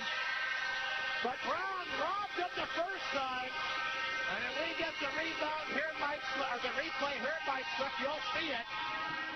And we're going to get a look at it here. Flin Flon will get the puck in, but Brown makes a good save, but nobody picks up Lalamere in front. See, there's the first stop there. And he'll get to that. Might have even been the third shot that he got by him. Yeah, they batted at it a few times, and he just couldn't move anymore. He didn't get much help from the defense of the Laurent Ice Wolves, but that first save was incredible, really. Lalamere gets his 8th of the year. He's scored in back-to-back games. Had the game winner against Flin Flon, like I mentioned. On Tuesday, Flin Flon back after it again. Chance of puck for Martin. Can't shoot it. Tail Feathers will take off the other way. Here comes Tail Feathers to center. Dumps this one in for Cook. Mounier back. Played it ahead. Lalamere the goal scorer. Poked it ahead. Here's Martin. Nice crisp pass to Rhett Ewan. He's across the wing. Trying to come back out front and hit his skate. Grabbed here by Larry. Back up front. Yakimchuk, and that got blocked that time by the Laurent D-man. And redirect off Bresniak. Bresniak has it back in the Ice Wolf net. 17.5 to go. Flin Flon a goal early in the second period. Lalamere has got his 8th of the year left alone in front of the Laurent net and able to bat home a rebound to put Flin Flon in front. Here's Bresniak to center. Taverner got a piece, but Taverner, of course, the former Yorkton Terrier, getting a chance to get some quality minutes here with this young Ice Wolf club. Speaking of Taverner, he'll redirect that back in the Flin Flon zone. There's Yakimchuk. And he'll get it off the glass back down Laurent territory, icing against Flin Flon. As we'll get the official on the opening goal here by Flin Flon tonight. You mentioned, of course, Lalamere's 8th of the year. Back-to-back games for him. And the assist going to go to Martin and Ewan. Let me tell you, Martin made an incredible pass on that play to get it to Lalamere. It was just a beautiful saucer pass through some sticks and legs. Wolves hold it in. Christian to the D-man, trying to come back out front. That goes through the legs that time of Taverner. That's Bauer. Moves it ahead to Holmson, the former Bomber. He'll poke that in. Holmson after it, centers it out front. Taverner will pick it up here. Taverner back out front. Holmson looking to get a shot away. Holds it at the side of the Bomber net. Here's Lesperance. Had to get rid of it quickly. Like we said, a good aggressive forecheck by the Wolves. They get a turnover here. We'll see if they can do something with it. Holmson along the boards. Hangs on. That got blocked. Nice job that time, Lesperance. Holmson back of the net here for Ingles, who's got the only shot. There's a chance in front again. And just off the tip of the stick that time, a Holmson. Lesbros finally a little bit of pressure here by Laurent, the most that they've had in the Bomber zone in this game. Christensen along the wall. He'll keep it in. Knocked down by Ingles in the corner. Tried to come back that time to Tavender. Tavender jumping up to the play. Puck will roll in front of the Flin Flon net. Christensen can't get a stick on it. The puck is cleared to center. And Bauer picks it up for the Wolves at center. Ripped it back in. Tripp will stop it back to the net this time for Yakimchuk. I think we have some tired Bombers out there, Rob. Yakimchuk will carry the puck ahead. Center ice for Morozov. He'll redirect it back in the Wolves zone. Everybody changing. Getting in there deep. Battling with Turchuk. Merchant gets it to center. His backhand pass finds Porosny across the line. Ripped that off the stick over top of the Bomber net. And over the glass and on a play. Blown down. 15 and a half minutes to go in the second period. Flin Flon finally rewarded for a goal. Nathan Lalamier left alone in front of the net for his 8th of the year. The only offense so far tonight. The Wolves just a one shot. But we'll get a face-off in Flin Flon territory to the left of Charlie Trick. Rossi will take the face-off against Lees. Off the draw. Bombers working the blue line, but that's intercepted. Knocked out. Throw it out front. There's a redirection that time by Merchant, but Flin Flon will try to grab it deep in their own zone. Mounier after it. Mounier back in the goal. Here's Holmes. Holmes will let Lees take it. He'll skate with it outside the zone. Joey Lees, a nifty move at center ice. He'll bring the puck deep in the ice Wolves zone. A backhander knocked away that time by the Laurent D-man Turchuk. Here's Gardapi jumping on it at center. Gardapi will flip the puck in. Trick out. In the corner that time. Briho had to be careful. Sends the pass to Ulmer. Ulmer had Resniak on him. Lost a handle. Smith comes back to grab it inside the Laurent zone. Here's Smith. He's got some room. Smith will take off up the right side. Smith's got something going here. He'll dump that one in deep. Miller cut it off around the boards for Ulmer. And it gets past Dezen. And he races back in his own zone with Briho on top of him. Here's Dezen. The Bomber blue line knocked away by Marsden. Arbery's got a chance. 2-on-1 with Briho. Here's Arbery to Briho. Briho down the wing. Back out front. The trailer that time was Marsden. Marsden back in the goal. Briho to the right point. Miller waits for it. Thought about shooting it. Now he lets it rip. It goes off of Arbery's shin pad. Briho once again back of the net. Lost a handle. Intercepted by Berezniak. Flin Flon holds it in. Briho on the boards. Good pressure by the Bombers. Back to Yakimchuk. Has the stick. Cox shoots. That one goes wide. Hit multiple people in front of that Laurent net. Bashan will hold it in. He gets a quick chance, and that one goes wide. Penalty coming up. Penalty against the Wolves. Flin Flon continues to hold the puck in deep. Reed Arbery. Yakimchuk, and he didn't get much on that one. And Tripp will make his way to the extra attacker. Penalty coming up against the Wolves, and Flin Flon will go to the power play for the second time here tonight. Penalty going to go to the D-man Dezen. He pleads his case, but he's making his way to the box.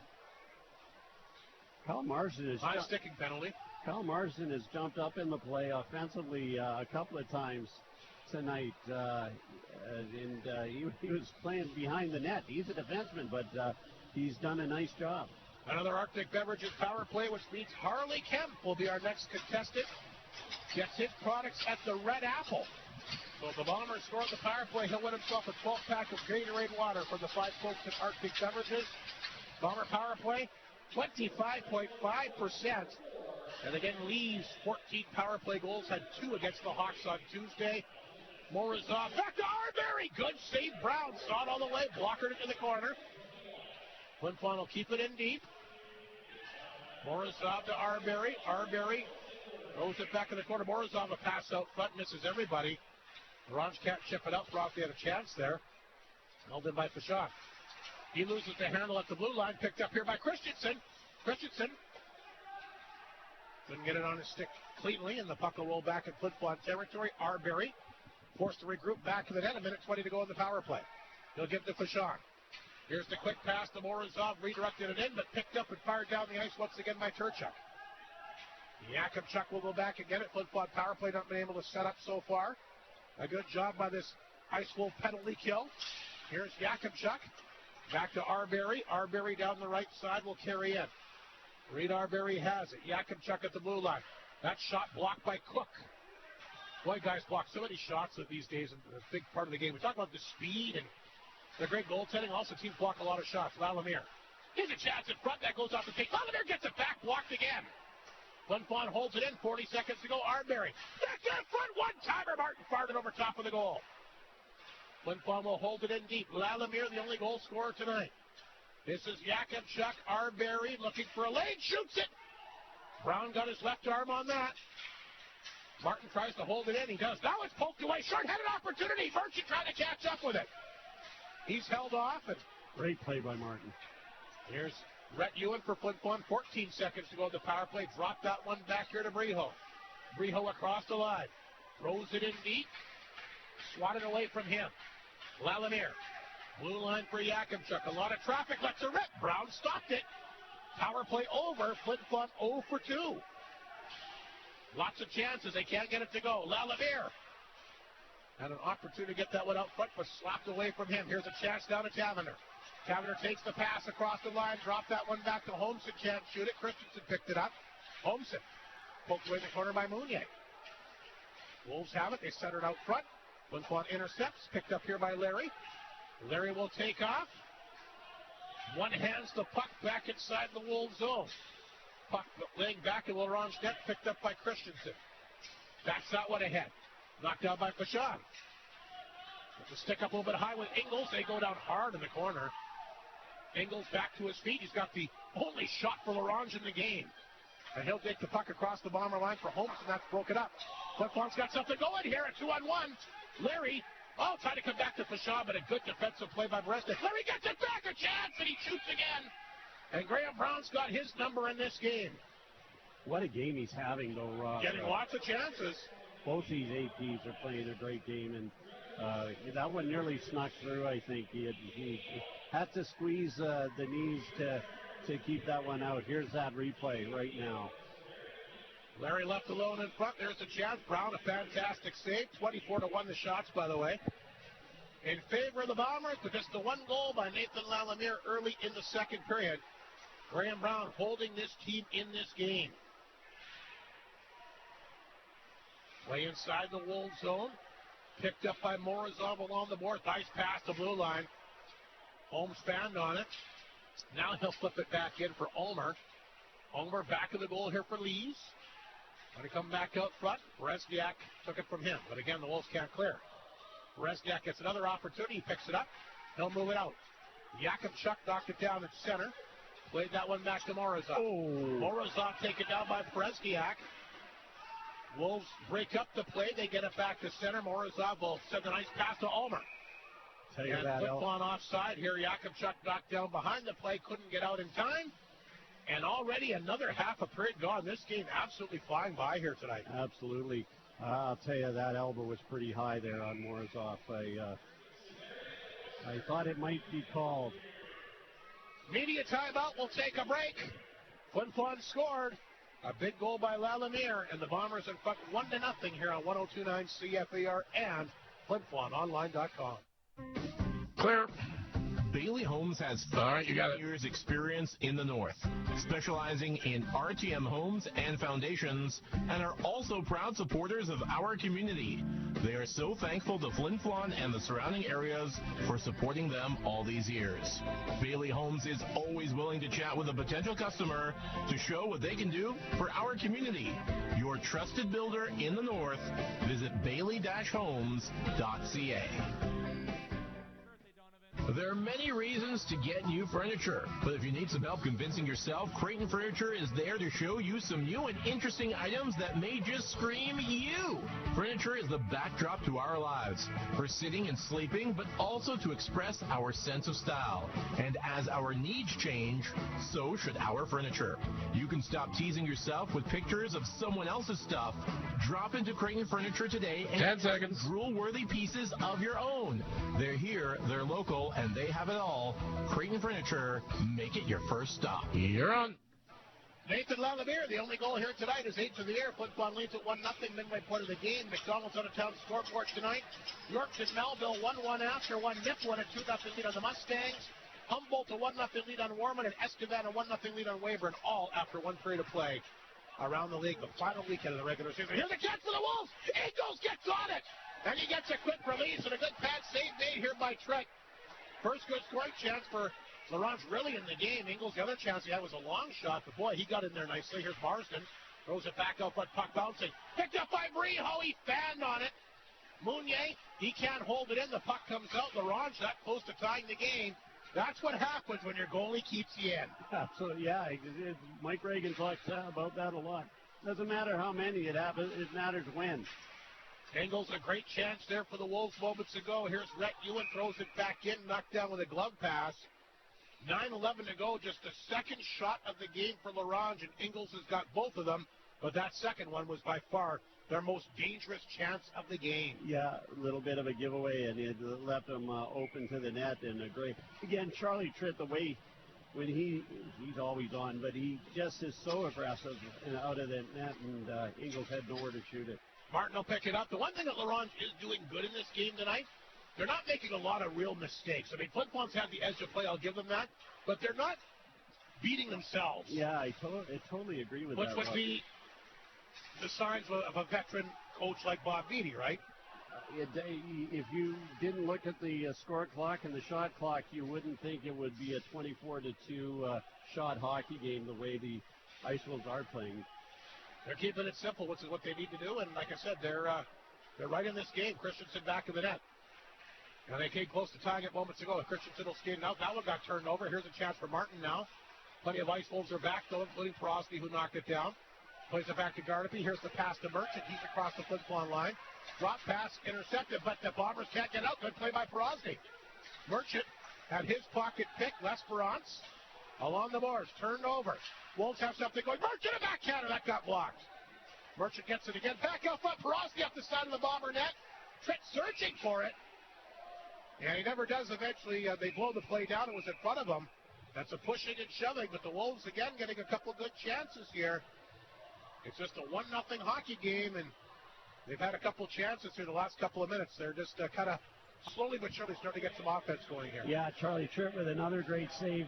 Let's not forget when Charlie was run over in that first period. That was scary. That it looked like he may have got injured. Charlie not happy with some of the play on the slashing and poking at him in that last series. Trying to grab that loose puck. I guess that's what happens. Face off. If it's loose, you're right. And it was loose. He never really did have it covered up. 1-0 Flin Flon in front. There's Larry. Boy, making a real good case to make this team next year. The call up for the AAA Stars. Tail feathers knocked away from him. Fired it on target. Blocking away by Tritt. Marsden along the boards. Taken away by Smith. Cook in there as well. Marsden once again tried to freeze it up. Puck shoved in the corner. Jakubchuk has his guy pinned up. Smith comes over. Throws a nice body check there on his guy. Marsden in there as well. Big pile up back of the Bomber net. Finally, the puck squirts free. L'Esperance had a hard time getting it down, but he does. Larry will pick it up for Flin Flon. Spins away from traffic to the blue line. Dezen knocked it down. Holds it and a shot. Goes wide. Puck comes in front. The Wolves get a couple more cracks at it. Tail feathers and Marsden, a couple of big customers mixing it up. But Charlie Tritt getting more action in the last minute or so that he's had the entire game. I wouldn't want to be between Tail Feathers and Marsden. Look at Marsden just having the time of his life out there. Must feel good to be back in the game. He hasn't played a game since when? I tell you, he's a very popular player with the other players. Because even in the playoffs last year, he was injured for the playoffs. Yeah, Pierce Jakubchuk tells me he's the funniest guy on the Bomber team. Face off back at the Flin Flon zone. Lee's lining up for the draw here against the Wolves. Melnick, another call up here tonight. Puck set back in the Laurent territory. Brown will come out to play it. Morozov knocked it down in the corner. Trying to come back to blue line. He takes a heck of a body check that time. As he gets a good check here by the former Bomber Holmson. I was going to say former teammates, but Holmson was gone before Morozov arrived. Puck lifted in. Brown makes a save, and he'll hang on. 6:50 to go in the second period. A 1-0 Flin Flon lead, despite outshooting the Wolves 24-3 in the game. Yeah, it's we mentioned before the Ice Wolves have played better than a 24-3 shot clock. Look at that 50-50 already, Rob. We're just 3/4 of the way through the Second period, it's $10,000. Face-off back inside the Wolves zone, the right of Graham Brown. Lee stood for the face-off against Porosny. Off the face-off, Flin Flon tries. And the chest, Morozov off the chest pad, and again, Brown had to be quick, and he was. Wolves will carry the puck ahead. Gardapi looking to get it behind the D, but Mounier cut that one off into good defensive play. Morozov played that one ahead. Here's Lees. We'll throw it back in. Back to get it is Bauer. Bauer will turn it up the ice. Christensen to center. Dropped it back to Gardapi. Inside the Flin Flon zone. Back of the net. Cut off by Mounier. Mounier had a guy draped on him. Had to be careful. Forced back in his own net. Two Wolves converge on him. Gets it back over to Arbery. Arbery back to the goal here for Mounier. Mounier. One hands it back to Arbery. Tried to get rid of it, but Porosny came over and took it from him. Wolves have the puck inside the Flin Flon zone. Trying to go to work and tie up this hockey game. Porosny bumping deep in the zone here with Bichon. They got the sticks up high on each other here. Might be penalties coming over this. There's going to be. Look out, we're going to have a scrap here. Porosny cuts up swinging, and now Bichon responding, so they're going to go at her here. And Bichon takes Porosny to the ice.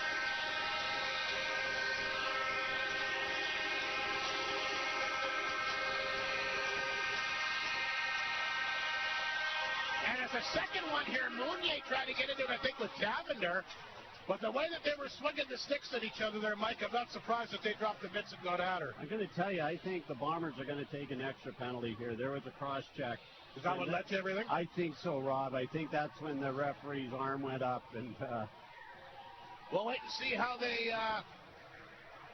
You don't see Xavier Vauchon drop the glove. He had no chance, no choice. Crosby grabbed him and started hammering on him. But he did a good job there. He did. Ollie is a very strong guy. Tailfeathers comes over. He wants an explanation. And also down there is the Bombers' Yakimchuk. Of course, neither one of these teams have a C. Bombers never had one. And, of course, Zane Norman got traded to Melville. And Laurent never did replace the captain when he left. Yeah, that's right. 5:51 to go here. A 1-0 Flin Flon lead. We'll see if Flin Flon gets the extra penalty. We'll have to wait. The two officials are discussing things here with Tailfeathers and Yakimchuk, like we mentioned. Again, just the 3 shots for Laurent, but the last 4 or 5 minutes, they've finally been able to get some offensive zone time. They're actually doing what they do best, and that's storm the net. Yeah, absolutely, and that's what they have to do. They have to get in Charlie Tripp's kitchen and break some plates, and they've started to do that a little bit.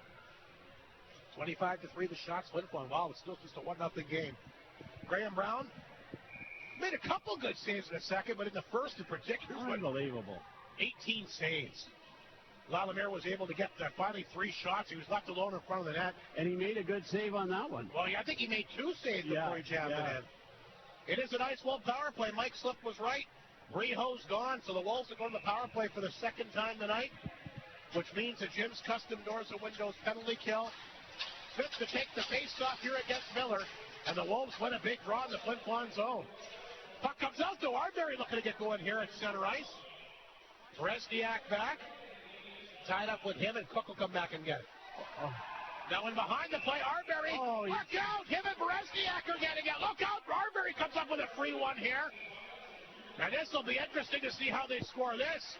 Arbery was ticked off and behind the play. He took a whack at, I think Bresniak did something first. Yeah. Let's catch the guy that retaliates. Both guys are going to go here. I'm glad to see that. They both deserve to go. I thought maybe he was going to call Reed Arbery. Well, he took a pretty good whack across Bresniak's shins there and then came off with a shot. I guess we'll get a look at it right here. There's a hold. There's a cross check. There's a hit. Anyway, coincidental minor, so we're going to have a 4-on-3, which means a lot of open ice out there. Yep. This will be interesting, a 4-on-3 opportunity here. Now, Wolves got one. They're going 5-on-4. Bombers have 2 penalties. All right. The face-off outside the Bomber blue line. Ice Wolves on the power play for 1:46. Some nastiness starting to happen here in the second period. Of course, these two teams will wrap it up with an afternoon game in Ronge tomorrow. Afternoon. Smith getting set for the face-off against Lees outside the Flin Flon Bomber blue line. Referees are having a bit of a discussion here about something. Bomber penalty killing unit, by the way. Holmes, Lees, Yakimchuk, Ewan, the Iceful power play, Tailfeathers, Smith, Cook, Dezen, and Holmson, the former Bomber. Who, like I said, has got a couple of goals against his former club here. Not sure what the holdup is here. But the referee discussing things here with a couple of Ronge is sending a player to the box here. For whatever reason. They're moving the face-off into the Larange. Brothwick is one of the call-ups has made his way to the penalty box. Well, now, Rob, there must have been an extra Larange. Yeah, it's 4-on-4. No, wait, no, Ron's got 5 guys up there. There's Christensen's made his way out there. No. Now Tailfeathers is making his way off. They have. You're right. It's 4-on-4. They have 2 minutes up for Larange and still 1:46 in that initial Bomber penalty. So.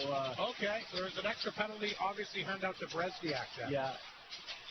So 4-on-4 it is. Which I don't know. I don't think that should have happened. Lees will take the face-off against Smith. The puck will make its way past the D-man Yakimchuk. And Holmes has got to go back in his own zone. So 4-on-4 hockey. I believe for the first time here tonight. Here's Yakimchuk. He'll get that one ahead here. Ewan will pick it up at center. Inside Larange territory. Nice pass out front. Yakimchuk a little bit behind him. Fights off a guy. Throws it back out front. There's Lees. Trying to whack that one in. Brown. The same puck is loose. Bombers can't jam it in. Lees, good work back to the net. Comes back out front. Rhett Ewan got his hands on it, but he couldn't get a clean shot away. Ewan will get it back. Walked out front. Oh, Brown. Ewan didn't get a lot of wood on it, but Brown still had to be careful there. And I don't know about you, but I don't think I'd be shooting at Brown's glove hand. Hey, he juggled that one. He struggled a little with that one, but he was able to make the save. It was interesting, though, afterwards, Brown gave Ewan a tap, saying, nice job. His glove hand looks pretty hot to me, but I guess when you're in that position, it's easier to see. He was in an awkward position, too. But he was there. He made the save. I mean, that's all that matters. Miller against Gardapi once again deep in Icewolf territory. Off the draw, it's Morozov. Back out front. Wide open. Miller can't get it to go. Brown robbed him, too. Boy, Miller alone in front of that Larange net. But Graham Brown in the zone here tonight, stopping him cold. What was Miller left? There was nobody there. Graham Brown, maybe the best. This might be the best I've ever seen him play. Boy, he's been dynamite tonight. Marsden off the faceoff will shovel it back in. Morozov after it. Wolves to the blue line. Miller holds it in, but now take it off his stick this time. Kowalik will bring it up the ice. A lot of call-up for both these teams tonight. Mounier fights off Kowalik here. Good work by Mounier to poke it ahead. Here comes Miller barreling down the right side inside the Ice Wolf zone. Miller has a hold of it along the board. Left it there for Mounier. Morozov in the corner for Holmes. Back out front. Bouncing puck. Morozov races back to get it. Morozov the drop pass. Lalamier the goal scorer. Mounier tried to come back out front. That got blocked. Gardapi for the Wolves. We'll get a couple chances to get it out. He'll skate with it to center. The youngster from Duck Lake will bring the puck across the Bomber line. Gets a quick chance, and Tritt will turn that one away. Fourth shot of the game for Laurent. Puck bounces into the glove, and Tritt will grab that and hang on. Flin Flon will be on the power play briefly in 6 seconds. The Bombers have done a nice job of stopping the Ice Wolves with getting their stick in the way and sort of holding them up a bit. And that's why they're not getting any shots. The Bombers are just getting in the lanes and being able to stop it, block the shots, and also just chip the puck away from them. Wolves win the draw. Christensen, he'll let that one go wide. There's Tailfeathers again. Along the boards, Flin Flon will try to poke it free. Hung up there by Taverner. Flin Flon in a brief power play. Puck deep in the Flin Flon zone. They do work it free. Martin will skate with it. Here comes Jack Martin, one of the 11 Bombers, double figures of goals. Pass to Lalamier! And it ripped out over top of the net. Lalamier, that might have actually glanced off the right shoulder of Brown. Yeah, Lalamier had nowhere else to go because Brown was so far out of the net challenging that shot. Another great play by Graham Brown. That will negate the brief 14-second power play for Flin Flon. 0 for 3 tonight. 3.5 minutes remaining in the period. The shots are 28-4, but it's just a 1-0 game. Nathan Lalamier early in the second period. L'Esperance. Larry. Gilledge, the fourth line. A couple call-ups with Holmes and Yakimchuk on the back end. Off the face-off. The Wolves go after it. That's Connor Holmson. Bounces that off the boards, and he'll chase Holmes back to the Bomber blue line. He had to be careful. Actually turned it over. Taverner got it. Taverner back in the Bomber net. Throws it out front. L'Esperance. He falls down. Puck comes to the side of the Bomber net. Grabbed by Holmes. Holmes will lift it off the boards and out. It should be an icing call against Flin Flon.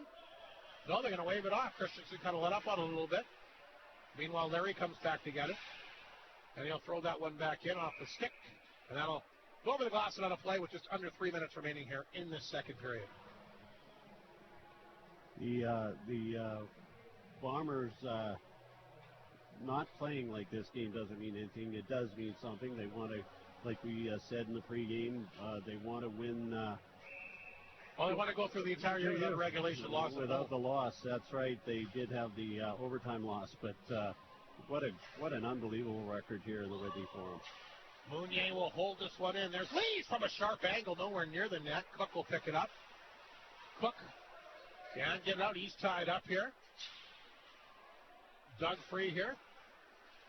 Dezen has it. Lifting it up the right side for Cook. Marsden back to intercept. Grabbed by the D-man Turchuk. He'll fire it in. Mounier knocked it down. Smith will chase him. Look out. Mounier made a good move to get away from him. I love this aggressive forecheck by the Wolves. The Bob Beattie trademark for sure. Here's Marsden back to center. Dumps it in. Brown will come out. Played it around the boards. Hit a partition. Flin Flon trying to jump on it. Lees. Back out front to Morozov. Can't get a stick on it. Almer pinched in. Got a little bit of wood on it, but right on Dezen's stick, and he'll skate up the middle. Holmes knocked it down. Played it back to Lees. 3 Bombers. There's Morozov with the pass. Morozov knocked it back. Lees hangs on the toe drag, looking for some support. That's it there. Spartan walked in it again. Look at where Brown is there. You talk about his positioning. Right at the top of the crease. Another great save. How good has his rebound control been tonight? Yeah, extremely good. He's aggressive. He's like Charlie Tritt. They're very similar in stature, and but they make themselves big. They're not the biggest goalies in the league, but they play big. Another big save for Brown. Flin Flon at 29 shots here tonight. They win another face-off inside the Wolves zone. This is Yakubchuk after it. Yakubchuk in the corner. Back of the goal for Lalamier. The only goal scorer tonight. Lalamier's had a nice game. That's pretty much a chance every time he's out there. Rhett Ewan got to come back out front. That's knocked away that time by Kowalik. Holmes holds it in for the time being. Throws it back of the corner this time for Ewan. Ewan will drop it back of the goal. Lalamier will pick it up. Lalamier, left point. Yakubchuk knocked it down. Throws it back in. Back of the net. Picked up by Lalamier. Lalamier tried to jam it out front. Poked away that time. The old poke check that time by Brown. Christensen tries to tie it up in the corner. Just over a minute remaining in the period. Lalamier to Rhett Ewan. Can't get it on his stick. Held in this time by Martin.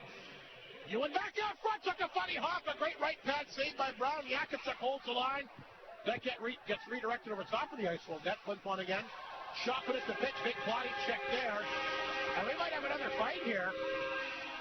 As Martin is into it in the corner, we are going to have a scrap. Martin going out of here. I can't make out the ice ball player who it is. 21, Rod. So he's going out in here with Merchant. I might be wrong. You are right, Jeff. 21. Martin doing a great job there in that scrap. So Martin and Merchant get into it. And the Wolves are definitely trying to make a statement here. Their final game at the Whitney Forum this year, 44 seconds to go. And we said it would be a rejuvenated, different Ice Wolf team, Mike, and I think we've seen that. Yeah, we sure have. The still only 3 shots in the period, 4 shots. But like I said, they're not making a lot of mistakes. No, and the Bombers are doing it. As I said, I watched on that play. They're getting their stick on the puck and breaking things up. But it's a 1-0 Flin Flon lead. Martin and Merchant will mix it up here. Here's the scrap here. You're going to get a look at it. The big body check there by Martin, which leads to the play. And Merchant taking exception to that, so they tie up in the corner. And there you see them going at it. And both will get an early exit out of the game, and we'll get a face-off, I believe, inside the Laurent zone. With less than a minute remaining in the second period tonight. Again, just the 1 goal. Mr. Martin won that one going away. Yeah, both guys look like they landed some pretty good shots to me. Miller will get set for the face-off inside the Wolves zone as he'll line up here against Tavener. Off the draw. Ronge holds it in. 42 seconds remaining in the period. Miller got a good chance last time he was out there. Can't knock it down. Riho will hold it in. Grabbed here by Berezniak. Cleared it out to Ingles. Ingles has got two of those Ronge 4 shots. He had their best scoring chance of the game on a Bomber giveaway earlier in the period. Throws it in. Marston in the corner. Over to Riho. 20 seconds to go. Here comes Miller down the wing. Feeds it in for Arbery. Arbery left it there. Blue line. Mounier, the one chance, and that one hit somebody in front. Actually caught the Wolves Tavener, and he is really shaken up there. That was a howitzer just inside the blue line. Flin Flon holds it in. Mounier, it's a couple seconds remaining. Shoots it. And over top of the net it goes. Flin Flon gets one. But Larange hanging around after 40 minutes of play. Yeah, it's only 1-0 after, like you say, 30 to 4 shots. That's crazy. The Bombers get one. They will take a 1-0 lead to the locker room. Of course, they've been almost invincible when they led after 40 minutes of play this year. Yeah. A quick break. The second iteration show for the Co-op coming right up here from the Forum here on 102.9 CFAR and FlinFlonOnline.com. Clear. Is proud to be a sponsor of this Bomber broadcast. 6. From donations for bursaries, hockey schools, clubs, community events, charities, and can't miss it. More, Hud Bay has supported our community with dedication and generosity, contributing to events and organizations. Hud Bay thanks the people of Flin Flon for their continued support. You put a lot of work into planning gatherings like your wedding, the long overdue reunions, and those important sports team windups. So let Chicken Chef take feeding everyone off your to-do list. With a wide variety of options, from elegant to everyday food options, Chicken Chef can work with you to make sure you get what you want from their catering options. Just call 687-3779 or visit in person to make your catering arrangements with Chicken Chef, where it always feels like home. Every show binged, eating 8 times a day, and walls are starting to ramble at you? This is Cabin Fever, and it's time for Shane's. How about picking up a new acoustic skill with a new crisp guitar or a booming drum set? Or bring those big family game nights back with a new game for any age. Stop the walls from talking. 10 seconds. Beat down Cabin Fever with selection unlike any other. Shane's at the Atinikay Mall will beat those indoor season Cabin Fever blues. Take charge. Head to Shane's at the Atinikay Mall. You're on. And welcome back to Whitney Forum, the second iteration show, all set to go for the Co-op. We do have some stats to get to this time. The Northland Ford second period scoring summary. Nathan Lalamere left alone in front, Mike, and I think it's the third shot that he finally gets to beat Graham Brown tonight for his 8th of the year. Yeah, you're right, Rob. He kept plugging away, and he finally was able to flip it over that left pad of Graham Brown. Lalamere's 8, Martin and you in the assist, 140, the only goal tonight. Shots 12-3, Flin Flon, the Bombers 30 through 2 periods of play. The Wolves 4, but Graham Brown making a good case again. One shot away, they had that one opportunity. Ingles gets that good chance. They're by far their best chance of the game, so they're hanging around. They're playing, obviously, trying to be the spoiler here, trying to obviously take that one win in Flin Flon here, but are standing up for each other. And again, you can tell a different Larange team. Obviously don't have the firepower, the talent that Flin Flon has, but they're going about it different ways. Yeah. And you take a look at only 4 shots, but have not made a lot of mistakes. And that's the key thing with these teams that struggle. Beating yourselves, killing yourself. We've seen them do that in the past. Not the case so far tonight. Listen, it's 1-0. This game is not over. The shots on goal don't count in the standings. It's who wins the game, and it's only 1-0. Graham Brown has done a good job. The Larange Ice Wolves have played a lot better than 30 to 4 shots, trust me. So it's going to be a fun second period. Third. I fell asleep for the second. We got a couple of young guys who are playing in the U13 tournament, playing shoot the puck here. So it is just a 1 goal. Lalamere's 8 from Martin and you in the assist at 140. And again, Flin Flon, like we said, heavily outshooting the Wolves, but they're hanging around 30 to 4 after 40 minutes of play. This Bomber team has done a lot of things well this year, including when they lead after 2. The Bombers, when they lead after 40 minutes of play this year, the record is 34-0. Mind you, 1 goal, anything can happen, right? Yeah, a lot of those games, they were well ahead. When the Wolves trailed after 2 periods of play this year, 1-36. But again, it's one period. If you're Bob Beattie, I'd love to be a fly on the wall to hear what you say to those guys. Yeah, it's got to be positive. He seems like a very positive players-type coach. So he said, look, you guys are still in this. I bet you could take a player from any Bob Beattie era, and they would tell you probably the best coach that they ever had. Yeah, as I say, I don't know the man. I've never seen him. But all reports, when he came back in the league, people were very excited. And they should be in Ronge because he's already got these young guys believing in themselves, and they're right in this game, like we said. A 1-0 Flin Flon lead after 40. We'll take one more break. We're going to actually replay our Norman Sportsline interview from earlier this week. Hunter Lee, the big MMA fighter, of course, is now a middleweight champion. He won that in Calgary a couple Saturdays ago. A lot of people from Flin Flon went up to watch the fight. I wasn't one of them, but I didn't have a chance to catch up with him after, and, of course, congratulated him personally on it. The folks in the curling rink showed it, and it looked like it was jammed in there. Pretty exciting. Anyway, you're going to get a chance to rehear that interview again. Hunter, of course, now living in Saskatoon. Never forgotten his roots in Flin Flon, and he'll join us next to replay the Norman Sportsline program from earlier in the week. We'll get to that next here on 102.9 CFAR and FlinFlonOnline.com. Clear. Northland You got it. proudly supports the Flin Flon Bombers throughout the SJHL season. We know that the Bombers will play tough like the Ford F-150, the toughest truck on the market for over 40 years. Northland Ford helping the community cheer on the Bombers as they work to bring a championship to the best fans in the league, and they provide you with the best selection on their lot. In the North, for the North, Northland Ford, the dealership you tell your friends about. Grab your green hat and head to the North of 53 Co-op because they're bringing you savings from 10, 20, 30, and even 40 years ago. You can save money on pork loin, seedless grapes, fresh bread, and so many more rad items. Relive the days when big hair and spandex were all the rage with a throwback sale that'll totally blow your mind. Only at the North of 53 Co-op. You're at home there. And good afternoon. Welcome to our Norman Sportsline program. As promised, we're joined by Flin Flon's one and only Hunter Lee.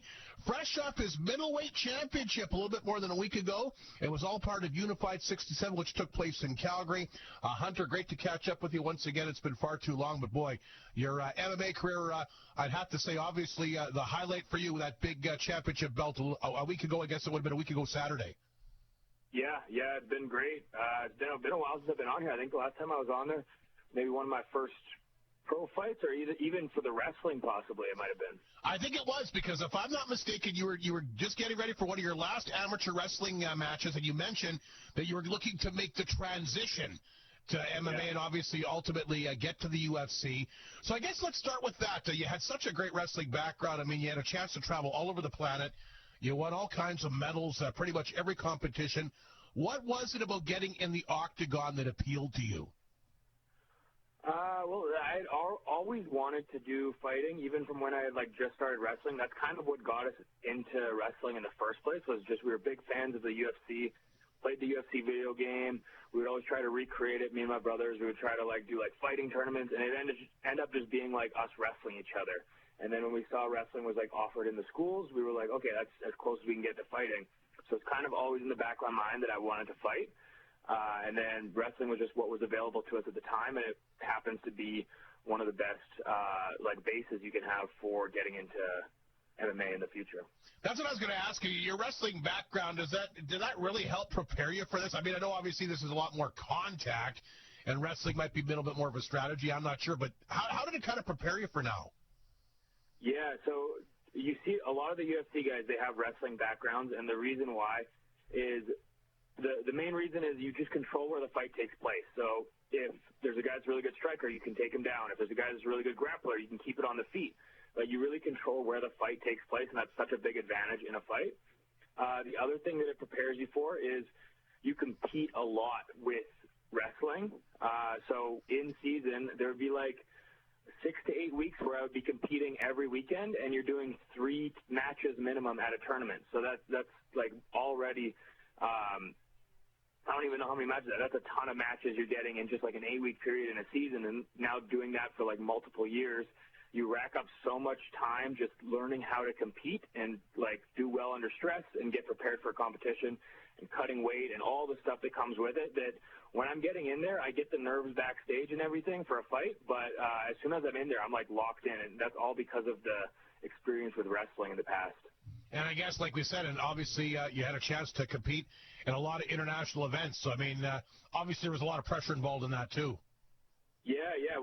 I've done multiple world championships, like senior Pan Am Games, all that kind of stuff. I wrestled in the bronze medal match and won at the Junior World Championships a few years back, and I ended up that guy went on to have like a really strong senior career and place at the second place in the world for the seniors a couple of years later. So he was very good. Well, your MMA career's taken off. I mean, this is impressive to win a championship at any time, but just in 7 fights. If I was to say to you, you'd have a championship in your 7th fight, would you have believed that when it all began?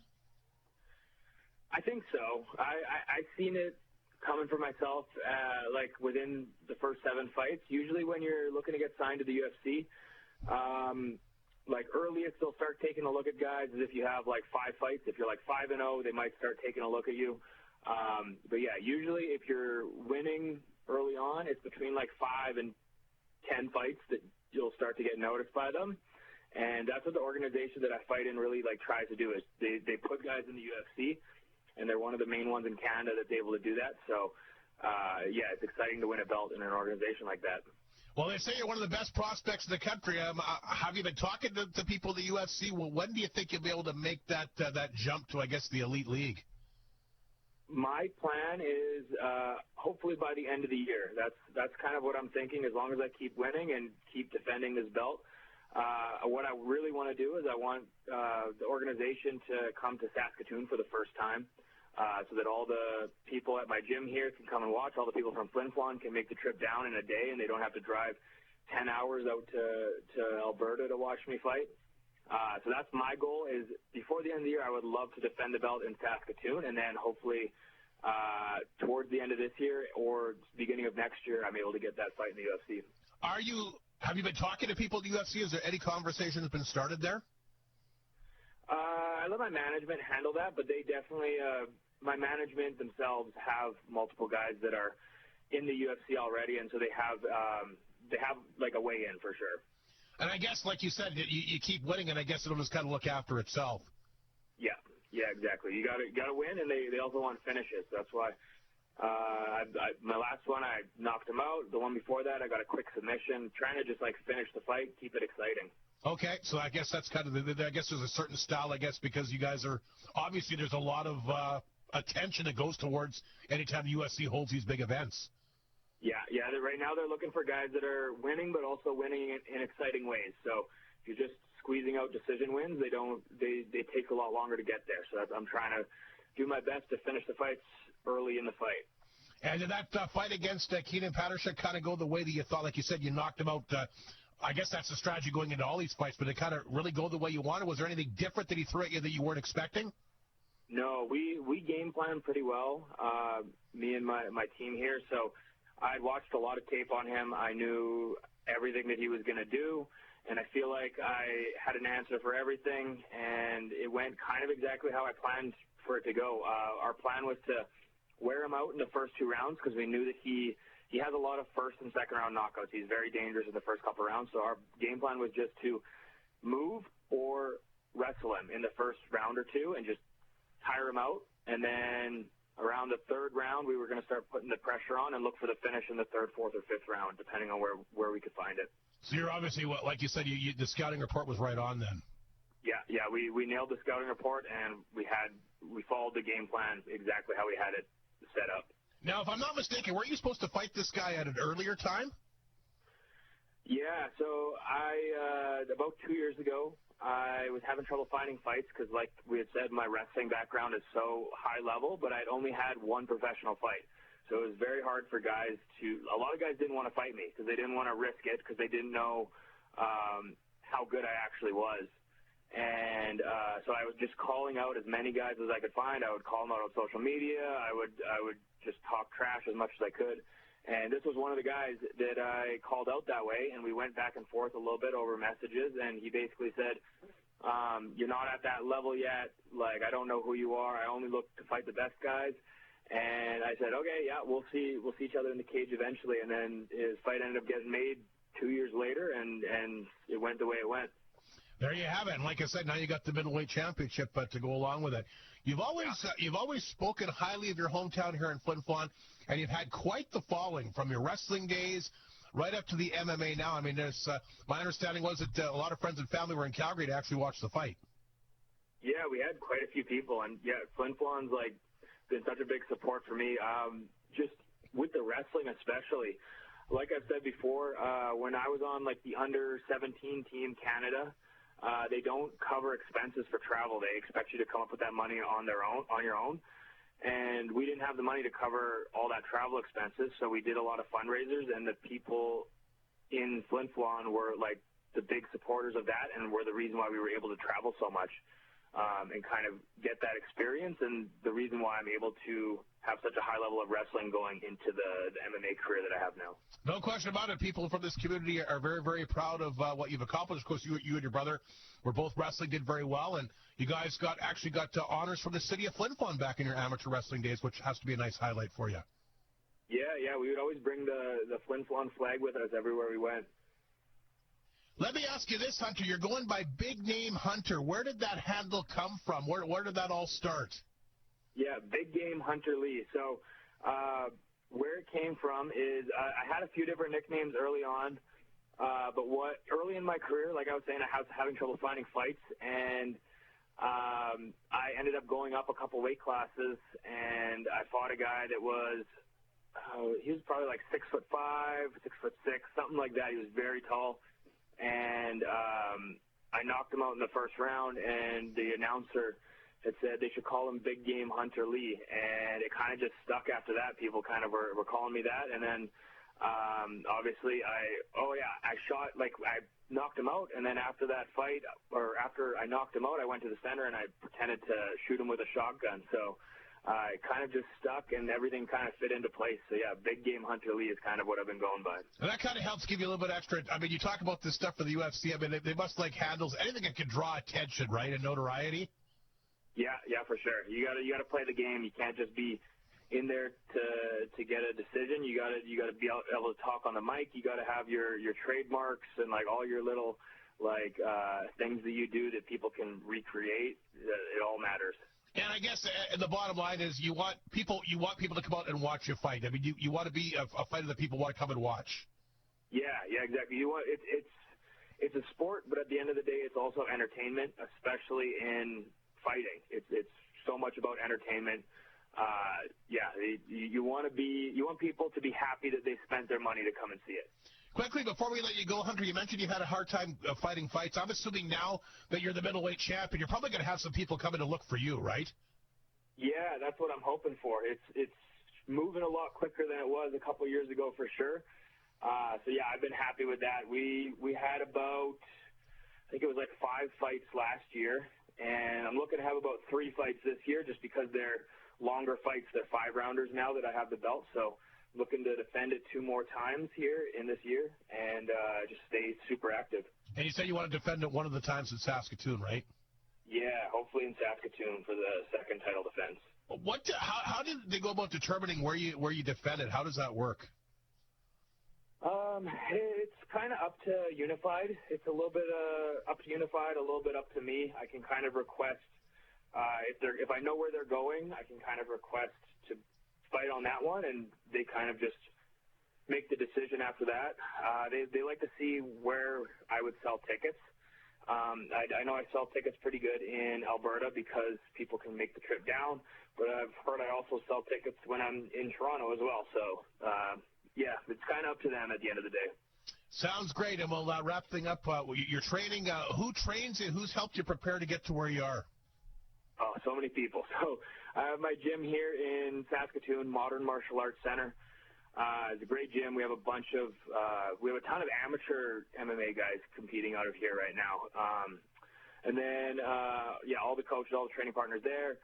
And then for this camp, I traveled around a ton. So I went out to Calgary and got some training with guys out there. I went out to Montreal and stayed there for a couple of weeks at TriStar, the famous gym, home of Georges St. Pierre. So I've been just traveling around as much as I can and just bringing it back to the gym here in Saskatoon and working it all in with my coaches and my training team here.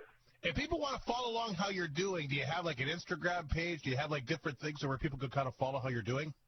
Yeah, on all social media, it's just hunterlee.mma. And all the information will be there, including, I'm sure, information whenever they release the announcement about your next fight. Yeah, everything about my fights, like all my fight announcements, where I'll be fighting, how to watch it, it's all on there. And I'm assuming for you want to fight in the summertime. Is that kind of the projected timeline here? I would like to fight before the summertime. Okay. I fought kind of through the summer last year because we were just like fighting every 2 months. But yeah, ideally I want to fight in June. 30 seconds, Ian Spother, go back. Sometime in the summer to actually enjoy it. Last summer I was just training the whole time. Okay. So yeah, hopefully in June. Sounds good to me. Hunter, again, great to catch up with you. Congratulations on winning that middleweight championship. Obviously a big, big deal, which you, of course, won at Unified 67 in Calgary. We look forward to, of course, your next fight. I look forward to your climb to the UFC. Yeah, thank you. Thanks for having me on. No problem whatsoever. Hunter Lee, what a great guest today. That's today's Norman Sportsline program for the fine folks courtesy of Chicken Chef.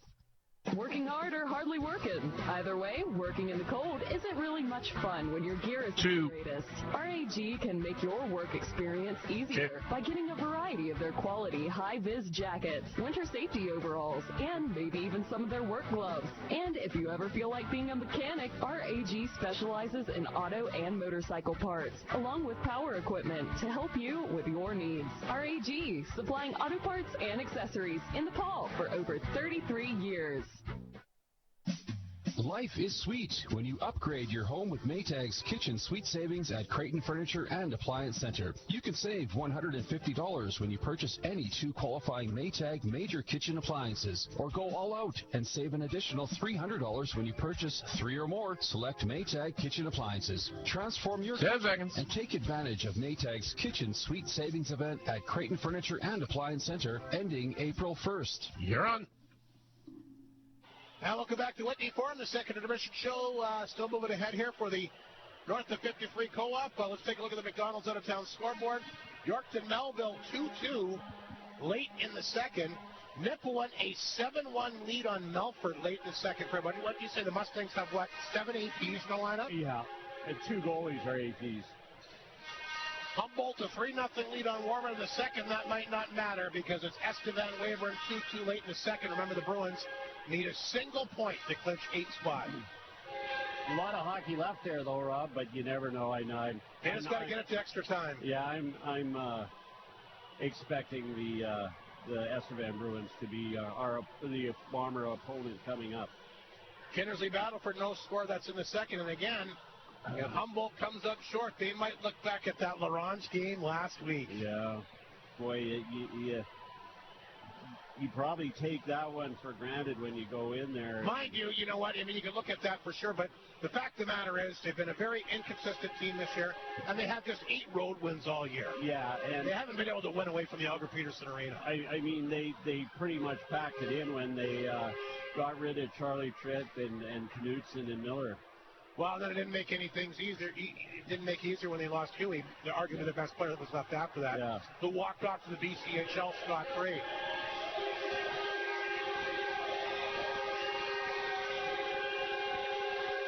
Bombers make their way on the ice, a 1-0 lead, like I mentioned, after 2 MJHL scores tonight.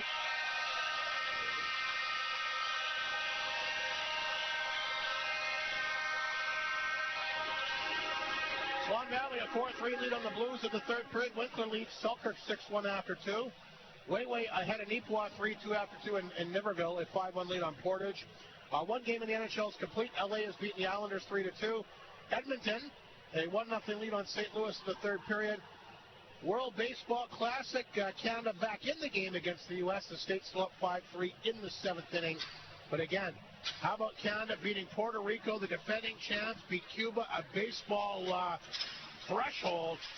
I never would have thought they'd win their pool and get to where they are. No, it's baseball in Canada is growing at all. So is basketball. Yeah, you know, especially in southern Saskatchewan, southern Manitoba, baseball is huge. We're underway in the third period. Flin Flon a 1-0 lead. Once again, Nathan Lalamere, the only goal so far in this hockey game. Ronge, we'll see what kind of third period they come out with, but they got to be coming out here feeling pretty good about themselves. They got a shot.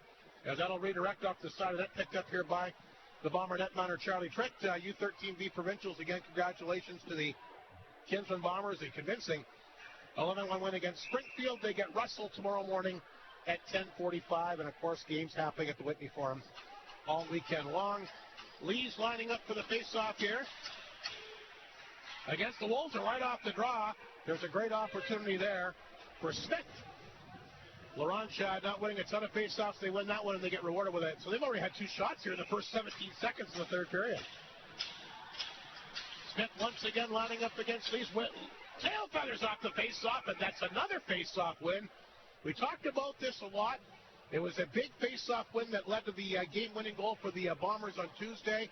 We talk about these face-offs, how important they are in the offensive zone. Yeah. The Wolves win a couple face-offs and they get chances because of it. Coach Mike Reagan has seen enough. He's getting their top face-off man, Miller, out there, and there it is. And Miller will win the draw. They had to depend a lot on him in that Battleford series as the Bombers lost a lot of those draws. But Miller, of course, by far their best face-off man this season. Morozov will get that puck in deep. There's Miller in the corner. Morozov gets it back. Morozov letting Miller take it back to the net. Miller will work into the blue line. Here's Miskew. A lot of traffic in front of that net. Miskew will hold it in. Picked up in the corner by Miller. Passed out front to Ulmer Fanon. Back to the blue line. Jakubchuk a drive, and that one goes wide. Miskew to hold it in, and it'll come out. Puck back to center. Miller will jump on top of this one. Feeds it back here to Jakubchuk. He's got some room with the Ice Wolves changing. He'll take off up the left side and hammer this back inside the Ice Wolves zone. There's Rhett Ewan. In against Christensen. Christensen in the corner. Lees intercepted it. Ewan back of the net. Left it there for Lees. Lees trying to get away from Gardapi. Has him tied up pretty good. Lees trying to kick it back out front. Christensen, the Ronge D-man, comes over to grab it. He'll flip it out. Mounier cut that one off. Took a good body check from Ingles as he fires it back in. Penalty coming up to Ronge. They're going to call a penalty on that. They're saying a charge. Did you see a charge there? I didn't see a penalty there. Neither did I. Ingles, he has every right to be up. That's not a penalty. He did come in from behind, but the puck was there. Yeah, I don't think it was. Don't think that's the best call of the night. I wouldn't have called it, but anyway, I guess Flin Flon will try to take advantage of it. You know who's had a nice game is Morozov, Rob. He's good every night. Yeah. The league's best power play back to work. Arctic Beverages contestant Joe Bowie gets his products at Walmart. We'll see if the number one power play can break through. It would be a big goal this time. With Flin Flon in front 1-0. Miller to take the face-off against Gardapi. The Ice Wolves penalty kill's been good tonight. The puck will roll the front end. And of course, a lot of that due to the play of Connor Brown. And not just a cliche, but most times when your goaltender can be your best penalty killer, good things happen. Yeah. Miller against Gardapi again, the left of Brown. Off the draw, Lees.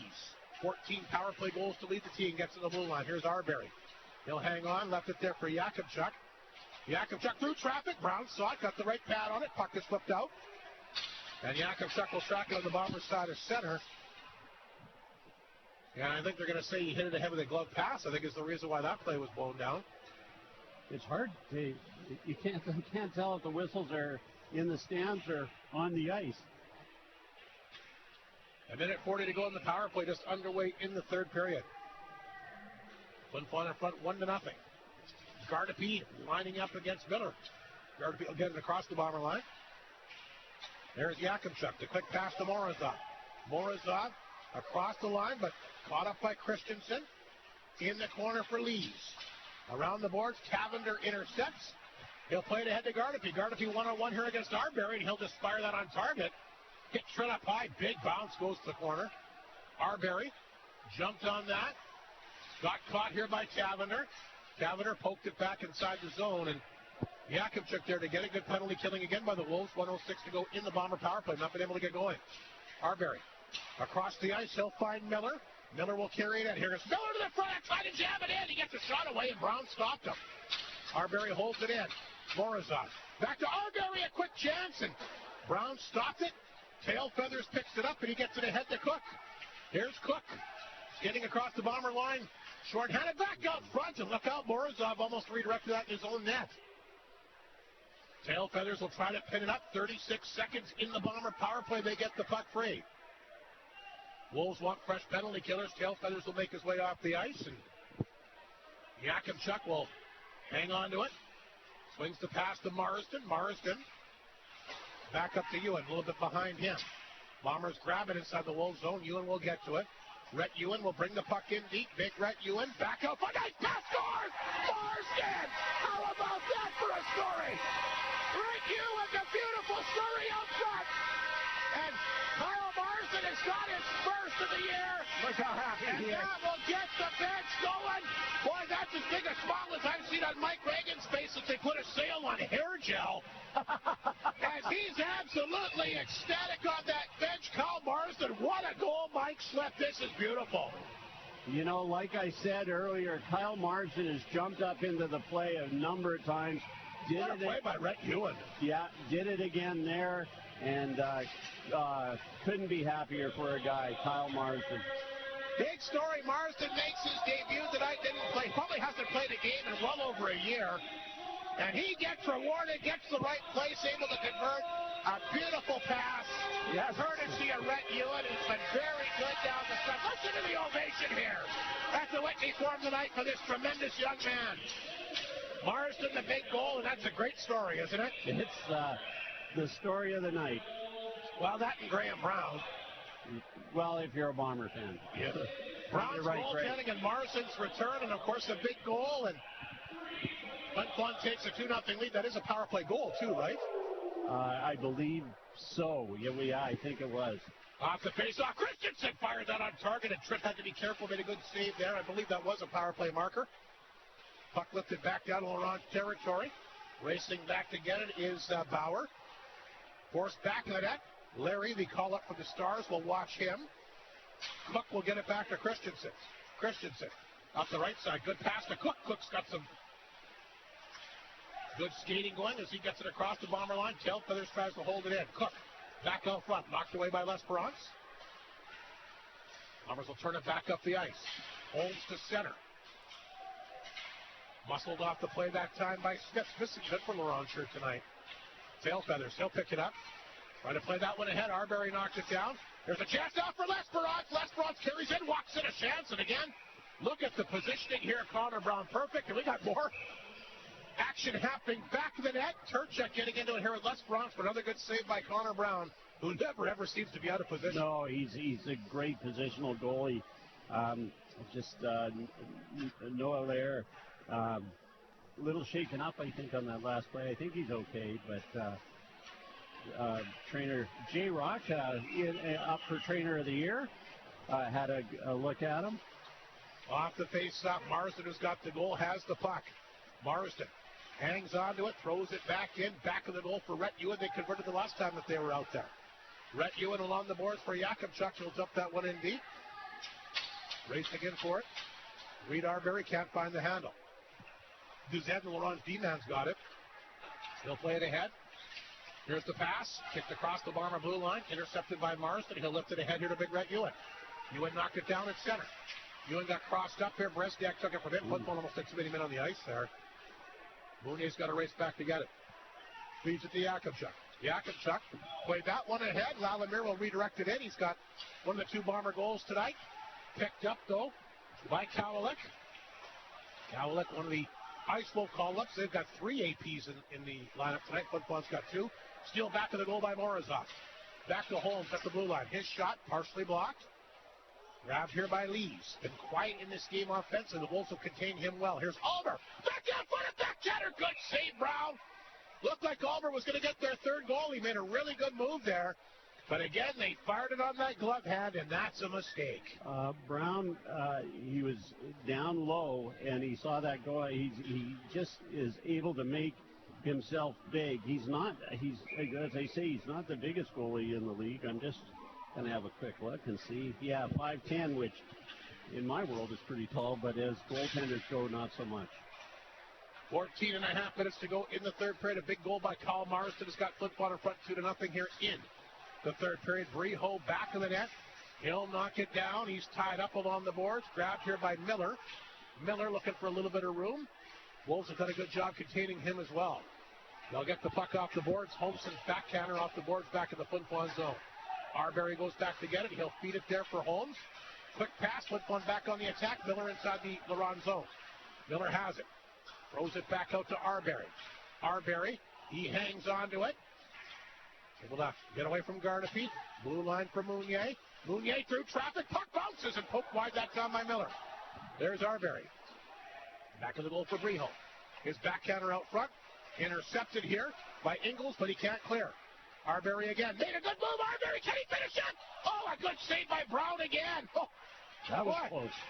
Another fantastic save. Ingles will get it back in the Flin Flon zone. Arbery free and clear, but he could not beat Connor Brown. Here's Mounier. Deflected across the line. L'Esperance after it. Poked away. Cook has got it here for the Wolves. Cook can't grab it, but Dezen does. Bresniak, he'll move it ahead to tail feathers. His backhander off the boards back at center ice. Minsky can't find it. Puck will roll back in the Wolves zone. Dezen there, and one of the Bombers is barely down on him. That's the one of the two call-ups tonight. Angle edge. Yakimchuk for the blue line. That'll take Brown's stick right out of his hand. Larry on the rebound. Yakimchuk from the blue line. Here's a chance. Larry, can he get it to go? No, Brown got a player stick, and he kicked out that right pad save. Here comes tail feathers the other way. Bombers a lot of chances. They're up to 39 shots. But boy, Connor Brown finding all kinds of ways to make saves. Bauer blows the tire, goes down hard back of the net. Plays it ahead though. Picked up here by Brothwick. That's knocked away. Arbery with the steal. Arbery walked in and well over top of the net, out of play. Another good chance for Flin Flon. But that one will redirect over the glass and out of play with 12:18 to go in the hockey game. But a big goal by Kyle Marston here in this third period. Huge goal. Again, it's only a 2-0 game, Rob. I keep thinking Kyle Marston. I even thought last year he's older than he is. There's another year in Kyle Marston as a junior Bomber. So he spent a couple years in the Western League, didn't he? I believe so. It just seems like he's been around forever. Lalamere holds a drive. Look out. That's going to drop one of the Wolves in front. That was Melnick. He went down. Meanwhile, Tavender will bring the puck back down to Flin Flon territory. Tavender along the boards. Batten on it. Flin Flon will work it free. Arbery's quick pass to Lalamere. Lalamere back on it. Back out front to Arbery. Looking to get a lane, but he got held up that time by Kowalik. Wolves can't clear the puck out. Here's a chance for Rhett Ewan. Nice pass out front. Arbery. He might want to get a little bit more wood on that one. Look out. Arbery take it down here. Ingles didn't like that extra shot of the goaltender. Now Tavender in there. Arbery's hurt. Arbery is down hard in the corner. We'll wait and see. The Bomber trainer quickly going to make his way on this.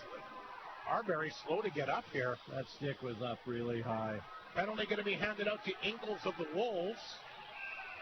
Rhett Ewan might be taking a penalty as well, but I don't have a problem with that. Anytime you come to the 80 of your teammates, a good play in my book. Yeah, you know what? I thought it was Rhett Ewan who made the extra stab at Graham Brown, and Reed Arbery took the brunt of that, but we'll have to see what these penalties are. Arbery slow to get to his feet here. 11:41 to go in the game. They're going to have to figure out the penalties. Arbery's still not all the way up, and boy, you're Mike Reagan. You got to be frustrated with these guys that continue to go down, do you not?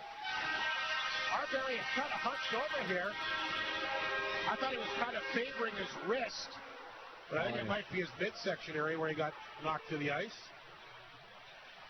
We'll see what happens here. Let's check some scores out of town as we're waiting for the officials to figure this out here tonight. Again, all 12 teams in the league are playing tonight. Yorkton Melville fight the battle. They could actually still beat in the opening round. Wouldn't that be something? Met in the opening round last year. 2,000 plus at each building each night for that series. Yorkton Melville 2-2. That's now after 2. Nipwood a 7-2 lead on Melfort going into the third. Humboldt leads Warman 3-1. And Estevan a 3-2 lead on Weyburn, getting ready for the third period here tonight. And, of course, we still got the Battle for Tinnersley game. That one scoreless late in the second period. That's what's happened with the other SJHL games. Reed Arbery favoring his neck. And they're working on him on the bench. Hopefully he's okay. We got penalties both ways, so it looks like it's going to be 4-on-4 hockey here. Bombers 1 for 4 on the power play tonight. LaRange 0 for 2. Be interesting to see who the Bombers use for the final game in La Ronge tomorrow, because remember, that's a quick turnaround. That's a 3 o'clock game tomorrow. A 3 o'clock Saskatchewan, or 3 o'clock Manitoba, 2 o'clock Saskatchewan time tomorrow. I wouldn't be surprised if you saw this same lineup, unless Coach Reagan has another AP up his sleeve. Or does he take a couple guys out and insert a couple of guys that didn't play tonight? I guess we'll wait and find out, but it's 4-on-4 hockey, a 2-0 Flin Flon lead, 11 and a half minutes to go in the third period. The Wolves still very much in this one as Cook will send that back in the Flin Flon zone. Yakubchuk back of the net. Off the board, here to Morozov. He'll dump it back in the goal. Yakubchuk has got it. Cook will watch him out front. Here's the pass. Morozov at his blue line to center. Left it there, got it back. Morozov hangs on, made a nifty move. Here's Morozov to the slot. Off a stick over top of that. Boy, he's fun to watch. Zen will pick it up. Here's a chance down for the Wolves. A chance for a 2-on-1 here. Chance. They had the Zen cut in front of the net, but they couldn't get it to him. Gardapi with the turnover. He'll keep it in. A little bit behind the Zen as he throws it in. Miscue. Back of the net here for Yakubchuk. Gardapi got a piece of that. Miscue has it back for Flin Flon. Here's Morozov, the quick pass here to Miller. 10 and a half to go in the game. Miller, a couple of nifty moves. Gets a chance. Oh, good save by Brown again. Beat the two D-men, but he couldn't beat the goaltender. Gardapi looking back for Tail Feathers. He'll fly in after. Tail Feathers, a backhander out front. Holmes there to knock it away. Great defensive play for him. Holmes throws the puck back of the goal from Mounier. Remains a 2-0 Flin Flon lead. 4-on-4 for another 31 seconds. Good to see Arbery back on the ice. Missed the pass, but he's back out there. Tail Feathers. Got to jump on it here for La Ronge. Lost it in the corner. Arbery, he'll get it back. Here's Reed Arbery flying out the zone to center. What a nifty move that was. Arbery got it in deep, but then the D-man Bauer recovered. Here's Holmson. Big body check that time. Boy, Arbery's been kind of a marked man here in this third period. Here's Lalamier trying to knock it down. Cavender dropped it back to Bauer. Here's the pass to Christensen, back to 5 aside. Ingles on the box, he'll pick up the pass across the Bomber line. Worked in, a chance, a shot on target. And he'll force Tripp to make the save and hang on with 9.5 minutes remaining here in the third period. Looks like we're going to get our media timeout. We'll take a break. A big night for Colin Marston, scoring in his triumphant return to the lineup. And it's a big one.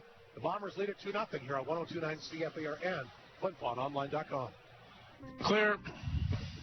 Bailey Homes has 15 years experience in the North, specializing in RTM homes and foundations, and are also proud supporters of our community.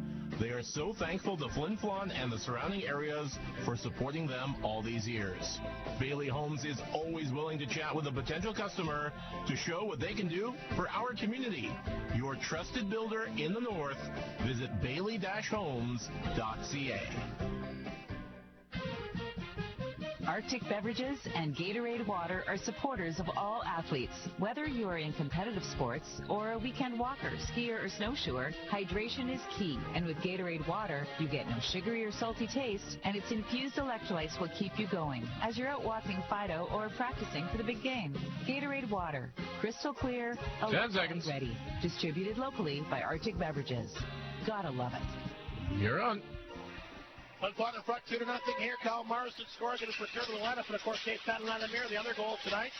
The Bombers, a lot of, obviously, big offensive weapons not playing tonight. No Seitz, no Muka, Knutson, Delisle, Ward, Alexander, Stitton, and Bruce. Boy, some tremendous players. But, again, they've prided themselves on having a deep team. And I think they really showed that against Nipawin on Tuesday. 11 regulars out of the lineup. And, again, against this upstart young La Ronge club here tonight who are hanging in there. Again, Connor Brown put fantastic. Bombers throw the puck over the blue line. There's Turchuk, chance, look out, blocked in front. Grabbed by Smith, a chance, and that one hit Holmes in front of the net. Wolves come close again. Flin Flon will bring it out. Here comes Miller quickly on it to center. Miller across the line. He'll bring it, takes a high stick. Penalty coming up here against Turchuk as he gets the stick up a little bit high. He catches Miller. And there's no doubt about that one. We'll see if it's 2 or 4. Turchuk got the stick got away from him there. We'll see if it's 2 or 4 minutes. But Flin Flon will be back on the power play here for the 5th time in the game. And, of course, they did score the last chance around the power play. Just 2 minutes, but a chance here for the Bombers to maybe get a little bit more insurance here with just under 9 minutes remaining. Yeah, there was no question about that one, Rob. But once again, we'll go to the Arctic Beverages power play here tonight. Rob Corley will be our contestant. Gets his products from the Cranberry Portage Bus Depot. And takes care of my snow removal. Rob Corley does? Sorry, I thought it said Cormier. Rob Corey. He don't. Here's Arbery. I didn't think he was doing that. Leaves from an off angle off the side of that, comes back to Arbery. Rod Cormier takes care of my snow removal. Well, not the power play this time, but he can always enter. Christensen can't clear it, but that's picked up that time. It fires off the boards back down the ice by Berezniak, and Tritt will have to come up and play Gardepy on top of him. Arbery will leave it back to the net. A minute and a half to go in the power play. Pass to Miller. He's back out there again. Drew the penalty with the high stick. Miller leaves it there for Yakimchuk. Yakimchuk, a chance! Knocked away by Brown again, somehow able to see it. With a lot of traffic in front of that Ronge net. This is Morozov. Back to the goal for Miller. Miller. 6 power play goals on the year, but knocked away. The Wolves have been good in the penalty kill all night, and they'll get it back down the ice. And Flin Flon will have to start things off from square one. Again, we talk about Lees obviously being the table setter with the 14 power play goals, and it would be Reid Arbery. The next to the team was 7, but Miller, we said, was 6. Morrison, who's got the power play marker tonight, has the puck. Back inside LaRonge territory, back of the goal, picked up here by Ewan. Blue line for Miscue, turned it over to Gardepy. Gardepy has been good on this penalty kill, runs out of room, but he gets the puck inside the Flin Flon zone. Miscue back to get it. Miscue will skate with it, back for Lalimier. Off his stick, Dizen intercepts around the boards, he'll get it down, and a race for it. Cavender coming in, but Miscue will get there first. Back up the ice here to Marsden. 21 seconds to go in the power play. 7:09 in the third period. Flin Flon in front 2-0, holding the Wolves to 10 shots so far. Miscue, center ice. He'll dump it in. Brown stopped that, back that, played it off the glass. Knocked down by Ulmer. Johnny on the spot there. Lalimier back up front. Ulmer, a chance! Brown stopped him. Puck bouncing in front. Turchik is back on the ice. We're back to 5 aside, and Flin Flon 1 for 5 here on the power play. They come close again, though. Miscue knocked it down. He'll fire it right back in. Brown stopped it back of the net. They'll play it around. Grabbed here by the Wolves, Kowalik. Bomber stuffed it out the blue line. Lesbronx has it. Lesbronx quickly across line. Back out front. We had Holmes there, but batted away at the last second. LaRonge back the other way. Led by Smith at center. Got it in tight for Holmson. Holmson knocked down on the play that time. Flin Flon trying to clear it out. Picked up by Mounier. Center ice this time for Larry. Larry able to fight off a check back out front to Lesperance off the heel of his skate. Lesperance back of the net. Left it there for Larry. Less than 6 minutes remaining. Puck hits the side of the LaRonge net and picked up this time by Bauer. Wolves working ahead. Ingles down the right side. The former Humboldt Bronco. Bumped off the play, but he's like a steam engine. He's pretty solid. He's tough to take off the play. Larry looking tired here. He'll get it back to center ice. This is Miller. Miller for Flin Flon at the LaRonge blue line.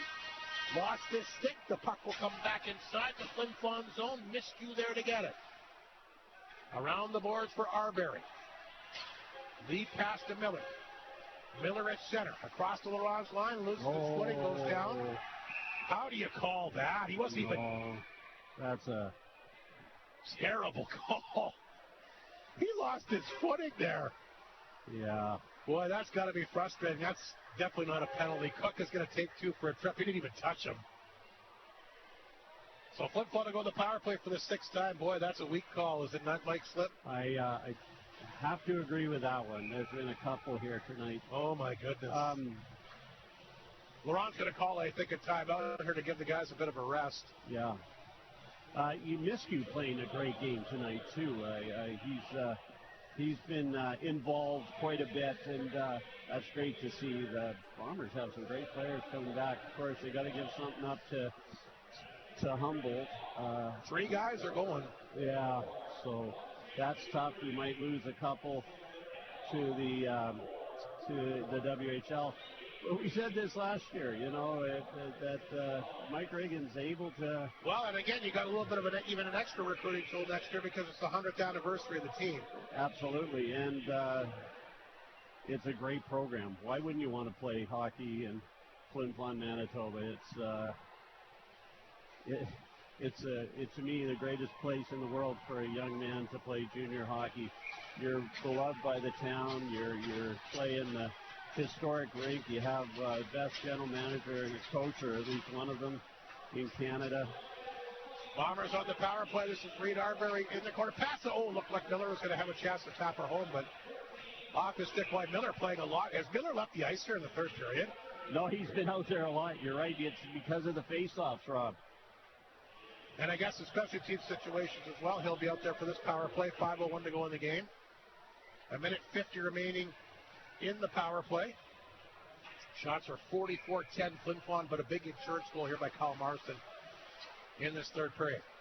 Yakubchuk on the Bombers side of center, left it there for Arbery. Yakubchuk got it back, and he's across the line. He'll dump that one in deep. Morozov waited for it. Tail feathers, able to get a piece of them, but Flin Flon will keep the puck in. Lees to the blue line. He'll hang on. Lees, there's a chance, and Brown stopped him again. Connor Brown just seeing the puck so well. Fought through that traffic in front of the net. You're right. He had to track that down and was able to make that stop. You mentioned not a really big goalie, but he tracks the puck well, and there's been a lot of traffic in front of him tonight, and he's done a pretty nice job. He sure has. He makes himself big, and again, just like Charlie Tritt, who's they say 6 feet. I'm not sure about that. Look out, that one glanced off Bob Beatty in the Ronge bench. Hopefully he's okay. He says he is. Bob looks like a tough character. Trader came over and he said, no, I'm all right. Glanced off the top of his head of the box. Might have taken half his mustache off. No, I don't think so. That's quite a mustache, Hardy. Like I said, I haven't seen Bob for a long time. Looks fantastic. It's got a little Hulk Hogan to him, that mustache. Yeah, you're right. He's got definitely an edge to him for sure. Bombers win the face-off. They'll keep the puck in. There's a Morozov, nice pass to Lees, but it goes off his skate. Now the Wolves will get the puck down the ice. 1:15 to go in the Flin Flon power play. There's a steal back of the net. Smith, a nice job. He'll get it outside. It comes back to center, picked up this time by Berezniak. And he'll send it in. Tritt will stop that. Yakubchuk back of the net with Smith on top of him. Less than a minute to go in the power play. The quick pass to Morozov. Just over 4 to go. Way offside, Joey Lees. And they'll blow that one down with 4:05 to go. And there's 54 seconds remaining in the power play. A 2-0 Flin Flon lead. Shots in the period, 15-6 Bombers. Joey Lees giving himself back there. He knew that he jumped off. Face off outside Laurent's blue line. Gardefy against Lalimier. Gardefy wins the draw. That's picked up here by Turchuk. He'll hammer that off the glass back in the Flin Flon zone. This will force the Bombers back in their own end to start the power play from there. The stretch pass to Ewan. Rhett Ewan barreling down the left side is a nice assist in the game here tonight. Flin Flon can't hold it in. Marsden in his blue line. Left it there for Miskew. Tail feathers. Hoping that he'll force a turnover. Riho has it. He'll skate it inside the zone. Tied up in the corner. 18 seconds remaining in the power play. Miskew holds the line. Here's Miskew jumping up. Nice pass. One-timer. Oh! Marsden almost had his second. What a beautiful setup that was. Look where he's playing. I think that one might have made its way in had he hit the target on it. Brown got there, but maybe a little bit too late. Cook out of the box. And Flin Flon 1 for 6 on the power play tonight. 3:03 remaining. Here's Lalimier with Briho cutting the net. Lalimier hangs on, and there's an easy save again for Brown. You're right, Rob. He's got a great glove hand. He just shot that glove out, made the save. How about the game Marsden playing? Does it look like he's been gone for a year? No. Almost had his second goal. He's looked pretty good. He's looked great. And as I say, I don't remember him jumping up in the play like he has tonight. Of course, it's been so long, I might not remember. Off the face-off in the Ice Wolves zone. Look, there's Larry for Flin Flon. He's had a nice game here tonight. Sure has. I know we'll see him in uniform tomorrow. Les Bronx tried to put that one back out front. Holmson intercepts. Wolves try to get a goal to make this interesting here in the late stages of the game. Puck will go back to the Bomber net. Holmes back to get it. He'll flip it out. Knocked down at center ice by the Ice Wolf D-man Berezniak. Played it back to Dezen. Grabbed by Mounier at center. He'll take off back in Laurent territory. Mounier, a good move. Hangs on, slides it out front. Les Bronx has it go underneath his stick. Racing in that time. Once again, one of the Bomber call-ups. Galeague, and he couldn't keep it in. Yakubchuk. Tap that in. Galeague will come racing after, but Brown going to come out first. Later in the corner. Dezen. Back to that. Under 2 minutes remaining in the game. Here's Dezen. We'll have to keep our eyes on the Laurent's net to see if Brown makes his way up for the extra attacker. Here's a chance for Holmson. And he can't get the shot away. Flin Flon will clear it out. You can see Brown looking at the Laurent's bench. We'll see if they get him out for the extra attacker. Flin Flon's got the puck right now. Stretch past Morozov, back of the Ice Wolf zone, left it there for Lees. Lees loses the handle at the last second. Ingles has got it. Ingles gets the pass ahead. Brown's still in there. Ronge does get it in deep. Yakubchuk, sorry, that's Mounier, fighting to keep it ahead of him. Brown's still in there. Wolves have the puck inside the Flin Flon zone. Lees trying to get it to settle down. Puck is bouncing. Flin Flon can't clear. Ingles has it. Back to blue line. Shot blocked again. Brown still the net, but the Ice Wolves score. Gardapi out front a 2-1 game. I'm surprised they didn't get Brown out of the net here.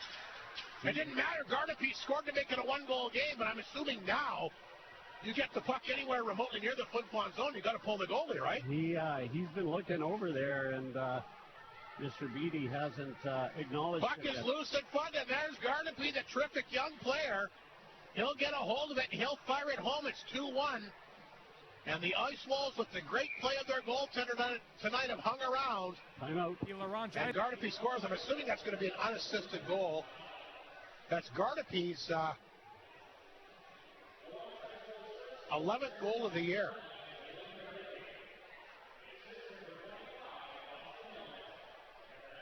Exciting. We said the Ice Wolves have never been out of this game. Again, the There shots. is assists on that goal, which got a surprise to look like a turnover, but The shots don't mean a thing. It's what's the score. And it's 2-1 with the Ice Wolves with a chance to tie this game up with a minute left. And you're right, I'm sure we're going to see Graham Brown. Melnick and Ingles get assists. Make his way to the bench. Bob Beattie. Neither coach talked to Graham Brown, I don't think. Well, Bob Beattie going over some instruction here, but this team is right back in this game, 2-1 with 1:03 to go. And like I said, they've been hanging around all night long. Flin Flon has not been able to convert on a lot of their chances, due in large part to the play of the goaltender Brown. And we'll see what happens at center ice as Smith and Miller will line up. Miller wins the draw. And the puck comes back to Bonner blue line. Holmes, look out, he almost gave that away to Tail Feathers. That was close. Flip want to play it inside the zone, and Breho comes racing after it. Throws it out front. Brown, look out, he fouled on it. The Wolves jump on it, though. Smith will get it ahead, knocked down by Holmes. That's offside. 43.6 seconds to go. We'll see if the Wolves can get it deep and make it interesting here in the third period. Absolutely. They got their gunners out there, I would suspect. You see Tail Feathers and Smith, who's been their best face-off guy. Ingles. So Miller against Smith outside the Laurent blue line, 2-1. Gardapi has got the Wolves on the board. Ingles will knock it free, but they're going to say he, again, hit it ahead with a glove pass, and you can't do that unless they're in the defensive zone. Yeah. Well, that's a bit of a, they would have had a nice little rush there. I thought it went off his pants, but no, he did hit it with his hand. Yeah, did he? I didn't. He didn't see. Miller against Smith outside the Laurent blue line. Brown thinking, can I get to the bench here? We'll find out. Flin Flon got a hold of it. Berezniak took a bit of a whack there. He's got the puck. Berezniak having a hard time getting going here. Throws it back in the zone. Good forecheck here by Flin Flon. Arbery on Berezniak. He'll flip it to the far corner. Cook will play it ahead outside the zone. It gets away from Mounier. There goes Brown for the extra attacker. Flin Flon will get it back to Breho. Slapped off his stick, but picked up by Yakimchuk towards the empty net, and he just missed. Icing against Flin Flon. 12.2 seconds to go. Bob Beatty indicating another second should go up there. And the Wolves are going to get a chance here late, so the fans getting their money's worth right down the final second, Mike Slip. Yeah, I don't like that play. Pierre Yakimchuk usually on top of his... It was close. Yeah, I would have liked to see him wrap it around the net and waste some time. Well, yeah, they got two more, so 14.2 seconds to go. Big face-off in the Flin Flon zone. Miller to line up here against Smith. Off the draw. Flin Flon will get it down the ice again. Will it hit the empty net? Yes, it will. Reed Arbery puts it in, and that'll put the icing on the cake here.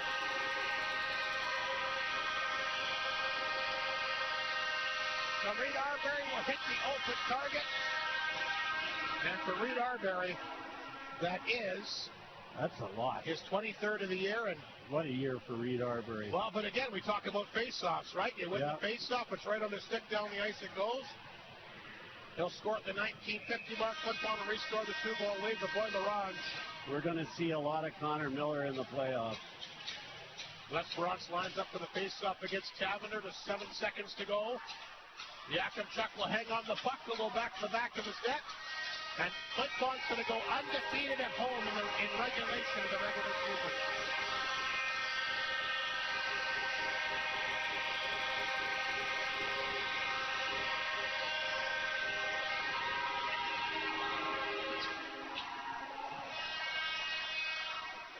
Wolves held to just 11 shots, but battled the Bombers right till the end here tonight, Mike Slip.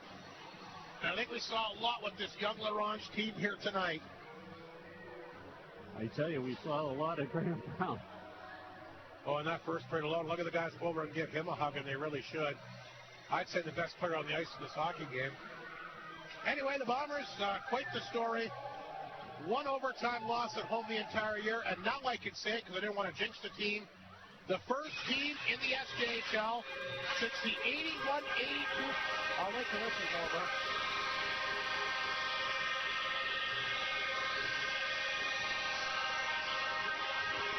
The first team, Mike Slip, in the SJHL since the 81-82 Prince Albert Raiders to not lose the game at home in regulation the entire season. That's incredible. It is an incredible record. It's a shame that they lost that one in overtime, but that was a great game. But there they are, the whole team getting their picture taken tonight with the moose leg. I wonder if these young U13 players knew about the moose leg. It's got to throw people a little bit. Flin Flon wins it 3-1, and again, what a year it's been on home ice. Undefeated in the entire regular season, but again, it all starts for real 1 week from tonight. The SJHL playoffs will officially open up, most likely against the Estevan Bruins. We'll take a break. We've got a lot to get to here tonight. Won't take long to run down the goals. Not near as many scored as we've seen in other games, but anyway, we'll do that. Final scoring summary for Northland Ford, all the post-game show awards, and of course the great post-game report. All still to come. The final regular season home game. The Bombers looking impressive tonight as they pick up the 3-1 victory. Kyle Marsden back in uniform gets the game-winning goal. Go figure. This is Creighton Furniture, Flin Flon Bomber Hockey on 102.9 CFER and FlinFlonOnline.com. Every shift finished, eating 8 times a day, and walls are starting to hurt you. This is Cabin Fever, and it's time for Shane's. How about picking up a new acoustic skill with a new crisp guitar or a booming drum set? Or bring those big family game nights back with a new game for any age. Stop the walls from talking to you and beat down Cabin Fever with selection unlike any other. Shane's at the Atinikay Mall will beat those indoor season Cabin Fever blues. Take charge. Head to Shane's at the Atinikay Mall. Bailey Homes has 15 years experience in the North, specializing in RTM homes and foundations, and are also proud supporters of our community. They are so thankful to Flin Flon and the surrounding areas for supporting them all these years. Bailey Homes is always willing to chat with a potential customer to show what they can do for our community. Your trusted builder in the North. Visit bailey-homes.ca. If you're waiting for a sign to come to University College of the North, this is it. Come to UCN and not only save on costs, but also have the support of your friends, family, community, and instructors to help you succeed. With over 40 diplomas, degrees, and certificates offered throughout northern Manitoba, the choice is yours. Apply now at ucn.ca. UCN. Here you can. 10 seconds. University College of North. Sa tinutigis kinomagay nao ay kantopa nao ucn.ca UCN Ewataga Taris Panu. You're on. And welcome back to Whitney Forum. Here today, just trying to see if I can find the official attendance. I've not been able to do so as of yet. But a big victory for the Flin Flon Bombers here tonight, and once again pick up the 3-1 victory here tonight. As we take a look at the Northland Ford final scoring summary. Kids having a great time here tonight still. Mrs. G's grade 4 class having a big time down here. They get their picture on the board. I think one of the players, it might have been that work in that class, it might have been Joey Lees, went over and tapped the glass for them. So Jenny G brings a class to a game every year. Great for her. All right, let's take a look at the Northland Ford final scoring summary here tonight. No goals in the opening period. Flin Flon will get one in the second early. Nathan Lalamier gets his 8th from Martin and Ewan a minute 40 in. Looked like that might hold up, but Kyle Morrison, the game winner on the power play at the 3:21 mark of the final period. Rhett Ewan, a terrific play to get the puck in deep. Back of the net with center out front. And Morrison, beautiful, just underneath the bar, picture-perfect shot, which is pretty much how you had to score on Graham Brown in this game. First of the year, the game winner, and his first, obviously, of the season in his first game. And it's a good thing he got that because the Wolves would come back late. Nathan Gardapi able to, the Bombers couldn't clear the puck out. The Wolves were able to hold it in. Gardapi able to jump on a loose puck to pick up his 11th of the year. Melnick and Ingles, the assist on that one at 18:57. Then with the goaltender pull, Flin Flon would score on the face-off deep in their own zone. Reed Arbery able to win a draw and able to fire it down the ice for his 23rd of the year unassisted.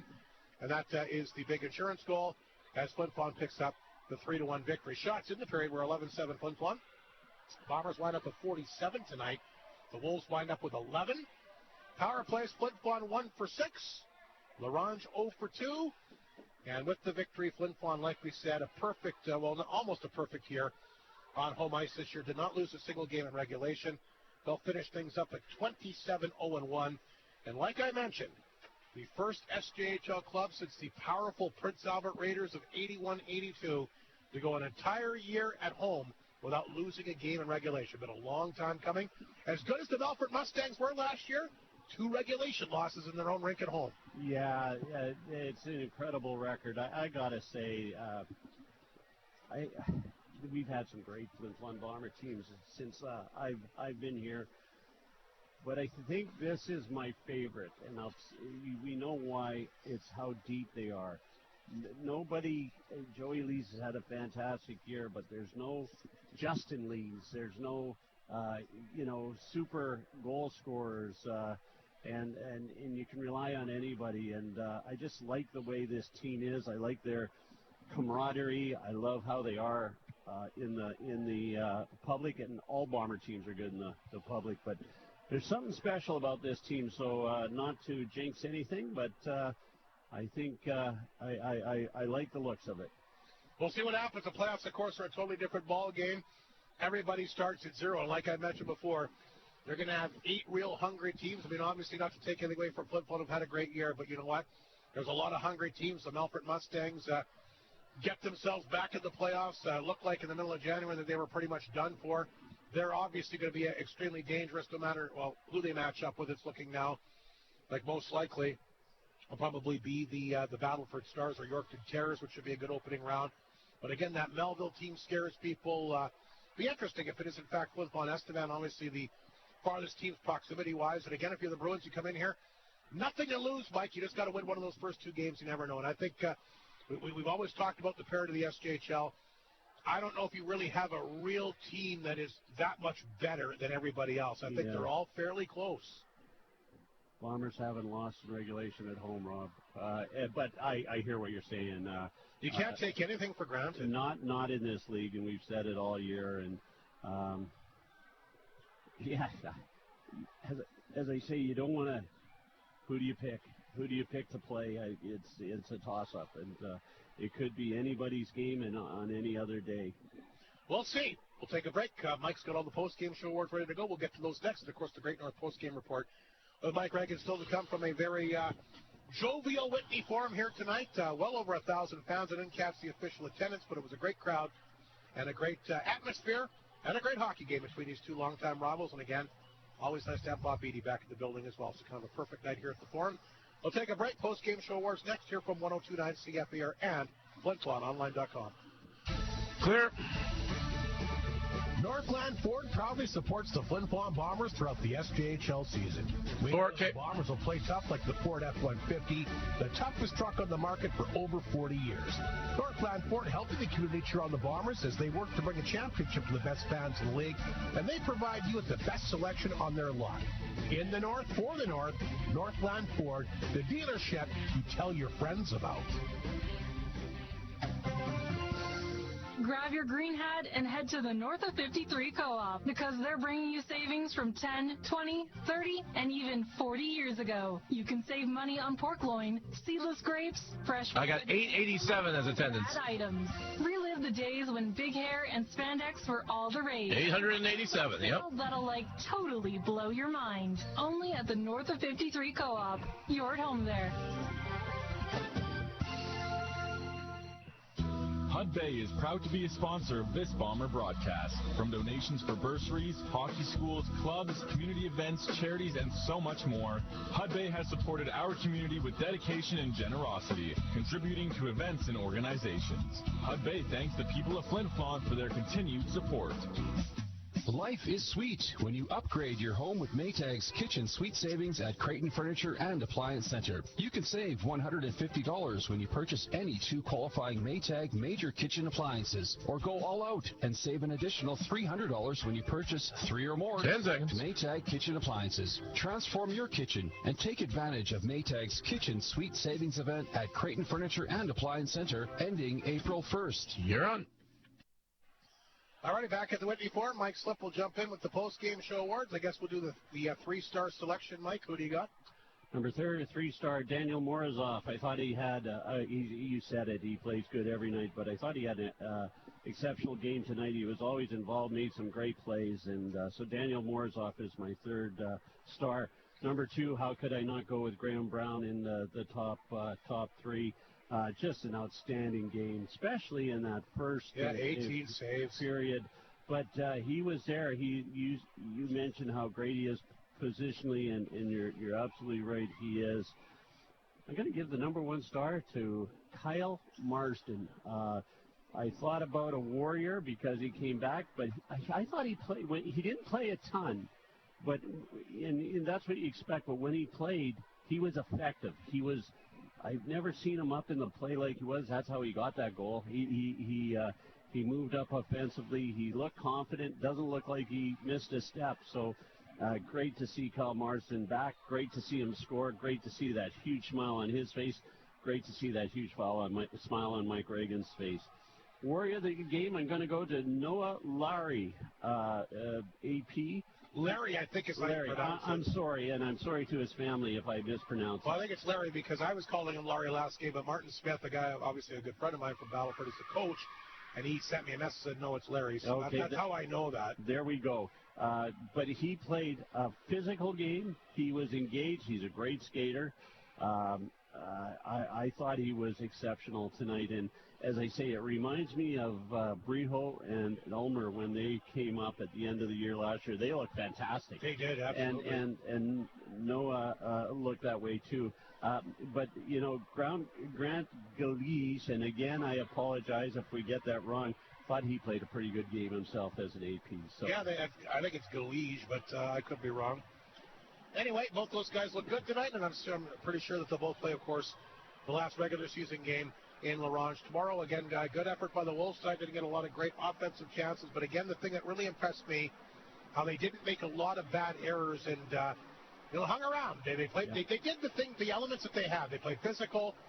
They did a good job shutting down the Bomber offensive weapons and Joey Lees. I mean, Lees didn't have a ton of room tonight. No, he's had in a lot of other games. He really had to work to get some room out there. They did a good job containing him and Morozov tonight and Miller, the better players, and give them credit. They did what they had to do to stay in the game. Obviously, doesn't hurt with the way that Gray and Brown played.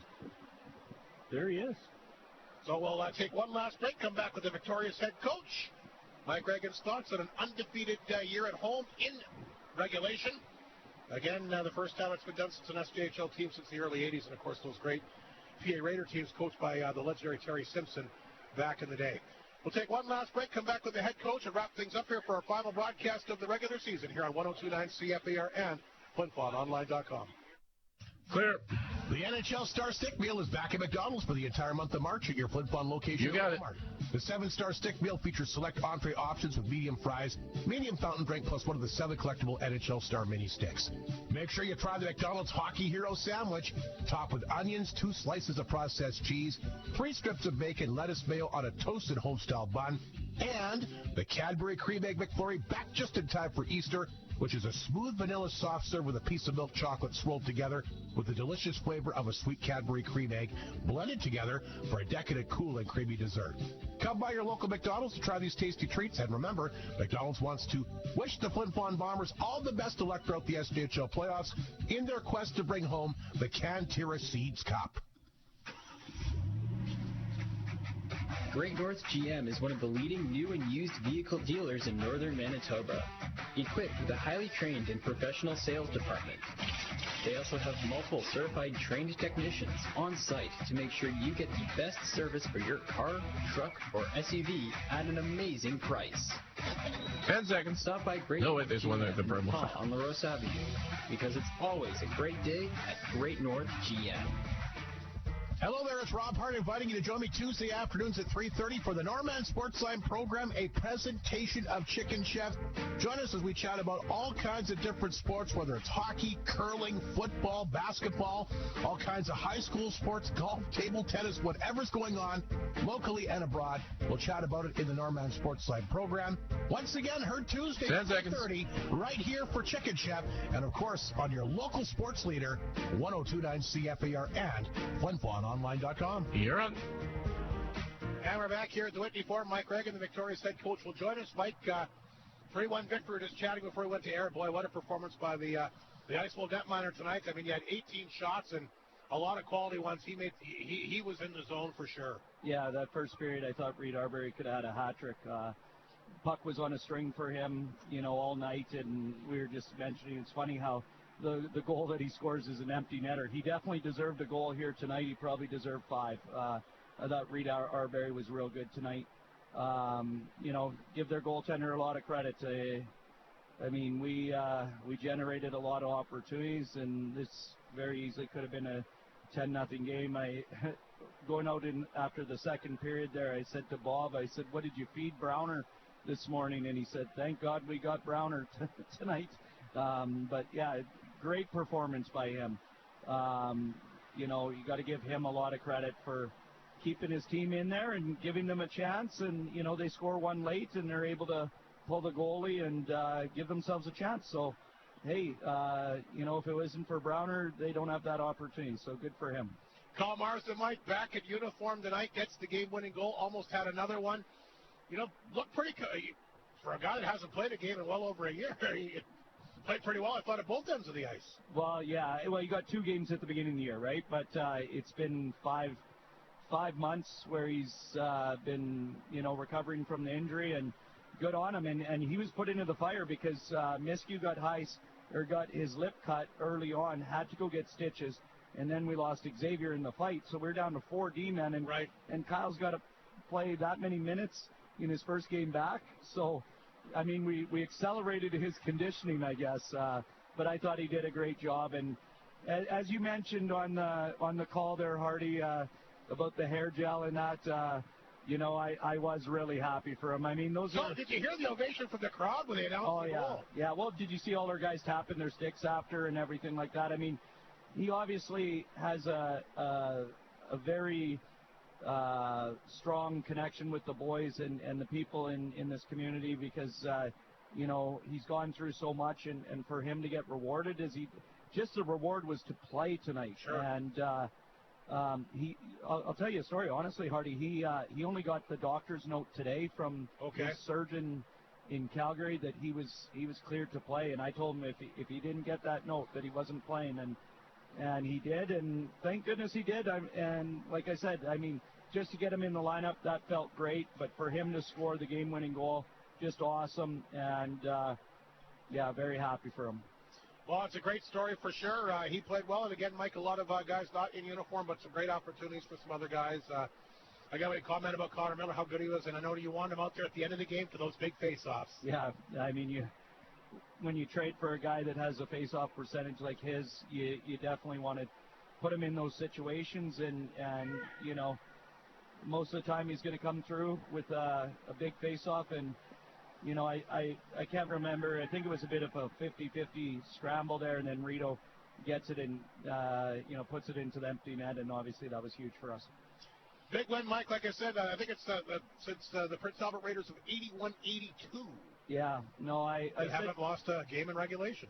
I said to the guys, this is a real opportunity for our team to do something special, and I know it's not a championship or anything like that, but none of us are ever going to be a part of something like that again. It sucks that we didn't get that one extra point from Melfort. I mean, that would have been tremendous, but for not one team coming into this building during the regular season and winning in regulation, I think is a testament to how good these guys are. And, give them a lot of credit. It's something that when you're older, when they're done playing, they're going to look back and go, wow, that was pretty cool. And, there's certain moments in your life where you get to do something special, and this is one of them for sure. So a lot of credit to the guys. Real happy that they were able to get it done, and now we got something bigger, that we're trying to accomplish, and something else for the history books for the Flin Flon Bombers. Quick turnaround tomorrow afternoon game, Mike and Ronge. Same lineup, or is there a few different tweaks for tomorrow?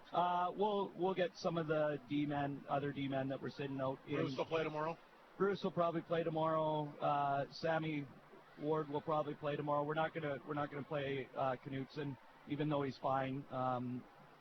And then we got some other decisions to make. We got another AP that we want to get in the lineup tomorrow. So I thought the young guys played well. Good for them. Larry, look, he had a lot of chances for sure, and a great crowd here tonight. I mean, for them, you're playing in the Whitney Forum and you get to play in front of that many people. I think is pretty special.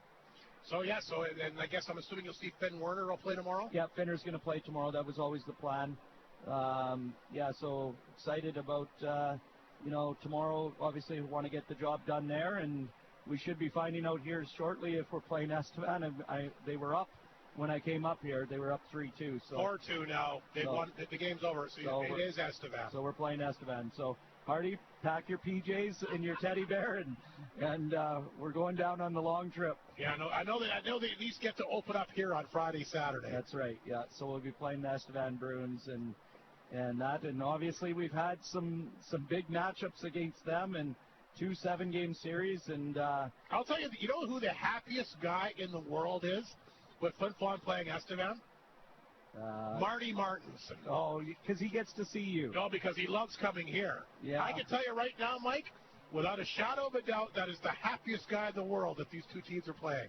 Well, I know someone that's not going to be happy about us playing there, but who's that? Well, it's my girlfriend and her daughter that have made the trip to Estevan multiple times in the past, and they were planning on coming to the first round here, but probably going to change those plans. But she won $1,000 tonight, so that's awesome in the draw. Oh, right. So congratulations to her. Yeah, so that's awesome for her. So, Mike, one last game of the regular season tomorrow, and I guess we'll just kind of see what happens. I guess I know you want to win it, go on a winning note, but I know you really wanted this one here tonight. Yeah, this one was big. I mean, we wanted this one just for the opportunity to, go down in a little bit of the SHL history books and Bomber history, and that's it's special. It's kind of cool. And we should be proud of it. And you know what? our fans should be proud of it because they're a big reason why we have the success in this building. You know, so they did a heck of a job this year. So thank you to our amazing supporters and our fans here. What time do you head out tomorrow, Mike? Well, I know you're not coming on the bus, so I got a family thing I got to look after. Very important. Yeah, sure. Your cats need. You're having a special dinner with them, or what? No. Nothing like that, but no, it's not something that's taking me away tomorrow. But I will be ready for Estevan. Well, yeah, we'll let you get away with this one. I know that bus trips aren't your favorite thing to do, so. What bus are you taking tomorrow, Mike? Out of curiosity. We got our bus fixed, and we are extremely close on the bus out of California. It has been looked at by Prevo. We're finalizing a few things, and hopefully we get that done very quickly. Mike Slip has volunteered to go down and pick it up and bring it back for you. Oh, yeah? When's he going to get his license to drive one of those things? You don't need one of those, do you? I'll stay down there. He might not be able to get back across the border, so we'll have to. Yeah, well, he might not be able to get into the U.S. But anyway, Mike, congratulations. It's been a wonderful year. But like I said, obviously, playoffs starting up, brand new ball game, and I know that there's going to be. So this could be a really interesting playoff. 8 really hungry teams. We've always talked about the parity. You're really going to see it this year. I mean, obviously, the Mustangs are a team that's scaring people, but Melville, Estevan will come in here with nothing to lose. Obviously, a huge underdog, but I think it's a really intriguing postseason this year. Well, for sure it is. I mean, there's a lot of scenarios that can happen, and you can't. You got to respect your opponent, and I think that Estevan's going to try to use. The hit on Rennie as motivation. I mean, at the end of the day, we're worried about one thing and one thing only, and that's winning a series and moving on. So if their focus wants to be on redemption or whatever, then we'll take the power plays and, you got to capitalize on them and that sort of thing. So I would think that once you get into the playoffs that your focus would be on winning hockey games, but you never know. So we'll be prepared, and we like our team, and we're excited about the playoffs coming up next Friday. You hit the nail right on the head, Mike, and we'll close with this team. How close this locker room is, and again, you look at the year-end awards, and I mean, you usually have a lot more nominations. What you do, but I'll tell you what, you've been like you said, you don't really have a defining first line. You got 4 lines that go at her. And I think I could say. Not a single weak player on this team. You've built the team well everywhere, but I think that's a big emphasis. It's team and how close this group is, which could maybe be the big factor for your team this year. I agree with you, Hardy. We're not interested in. I mean, obviously, if you get an individual award, that's great and that sort of thing. But our team is like not one guy in the dressing room is going to lose sleep over not getting nominated or whatever. It speaks to our team. We have success because we have 4 lines. We don't have a superstar. We don't. We've said that from day one. Do we have great players? Yeah, we got 26 great players, and Kyle Marsden proved it here tonight that even a guy that's been out for 5 months is going to have an impact for us. And I read some of the comments on Facebook and stuff like that. Honestly, I love the passion of our fans and stuff, but I wouldn't worry about that too much. Like we're focused on one thing and one thing only, and I would rather have. The group of guys that I have here than have 3 guys that get league awards and we only rely on 3 guys. So the guys know that they're not too concerned about it, and hopefully Charlie can win the award. We'd love him to win the award, but I bet you if you ask Charlie if he'd rather have a championship or that award, he's telling you all day championship. That's why he came here. So like I said, if I were our fans, I wouldn't sweat about it too much. It's not that big of a deal. So we'll move on. We'll get ready for next Friday, and that's our main focus. Mike, great year in the regular season, and look forward, of course, to conclusion tomorrow. And, of course, right back at her 1 week from tonight, the Estevan Bruins will be here. Yep, it's going to be exciting. I mean, hey, you know what? I mean, obviously our fans, both fans bases have a history with each other. Back in the Western Hockey League. Well, I mean, going way back there, but I'm talking about the year of the Centennial Cup. I mean, both buildings were absolutely that's the most intense playoff series that I've seen. Absolutely.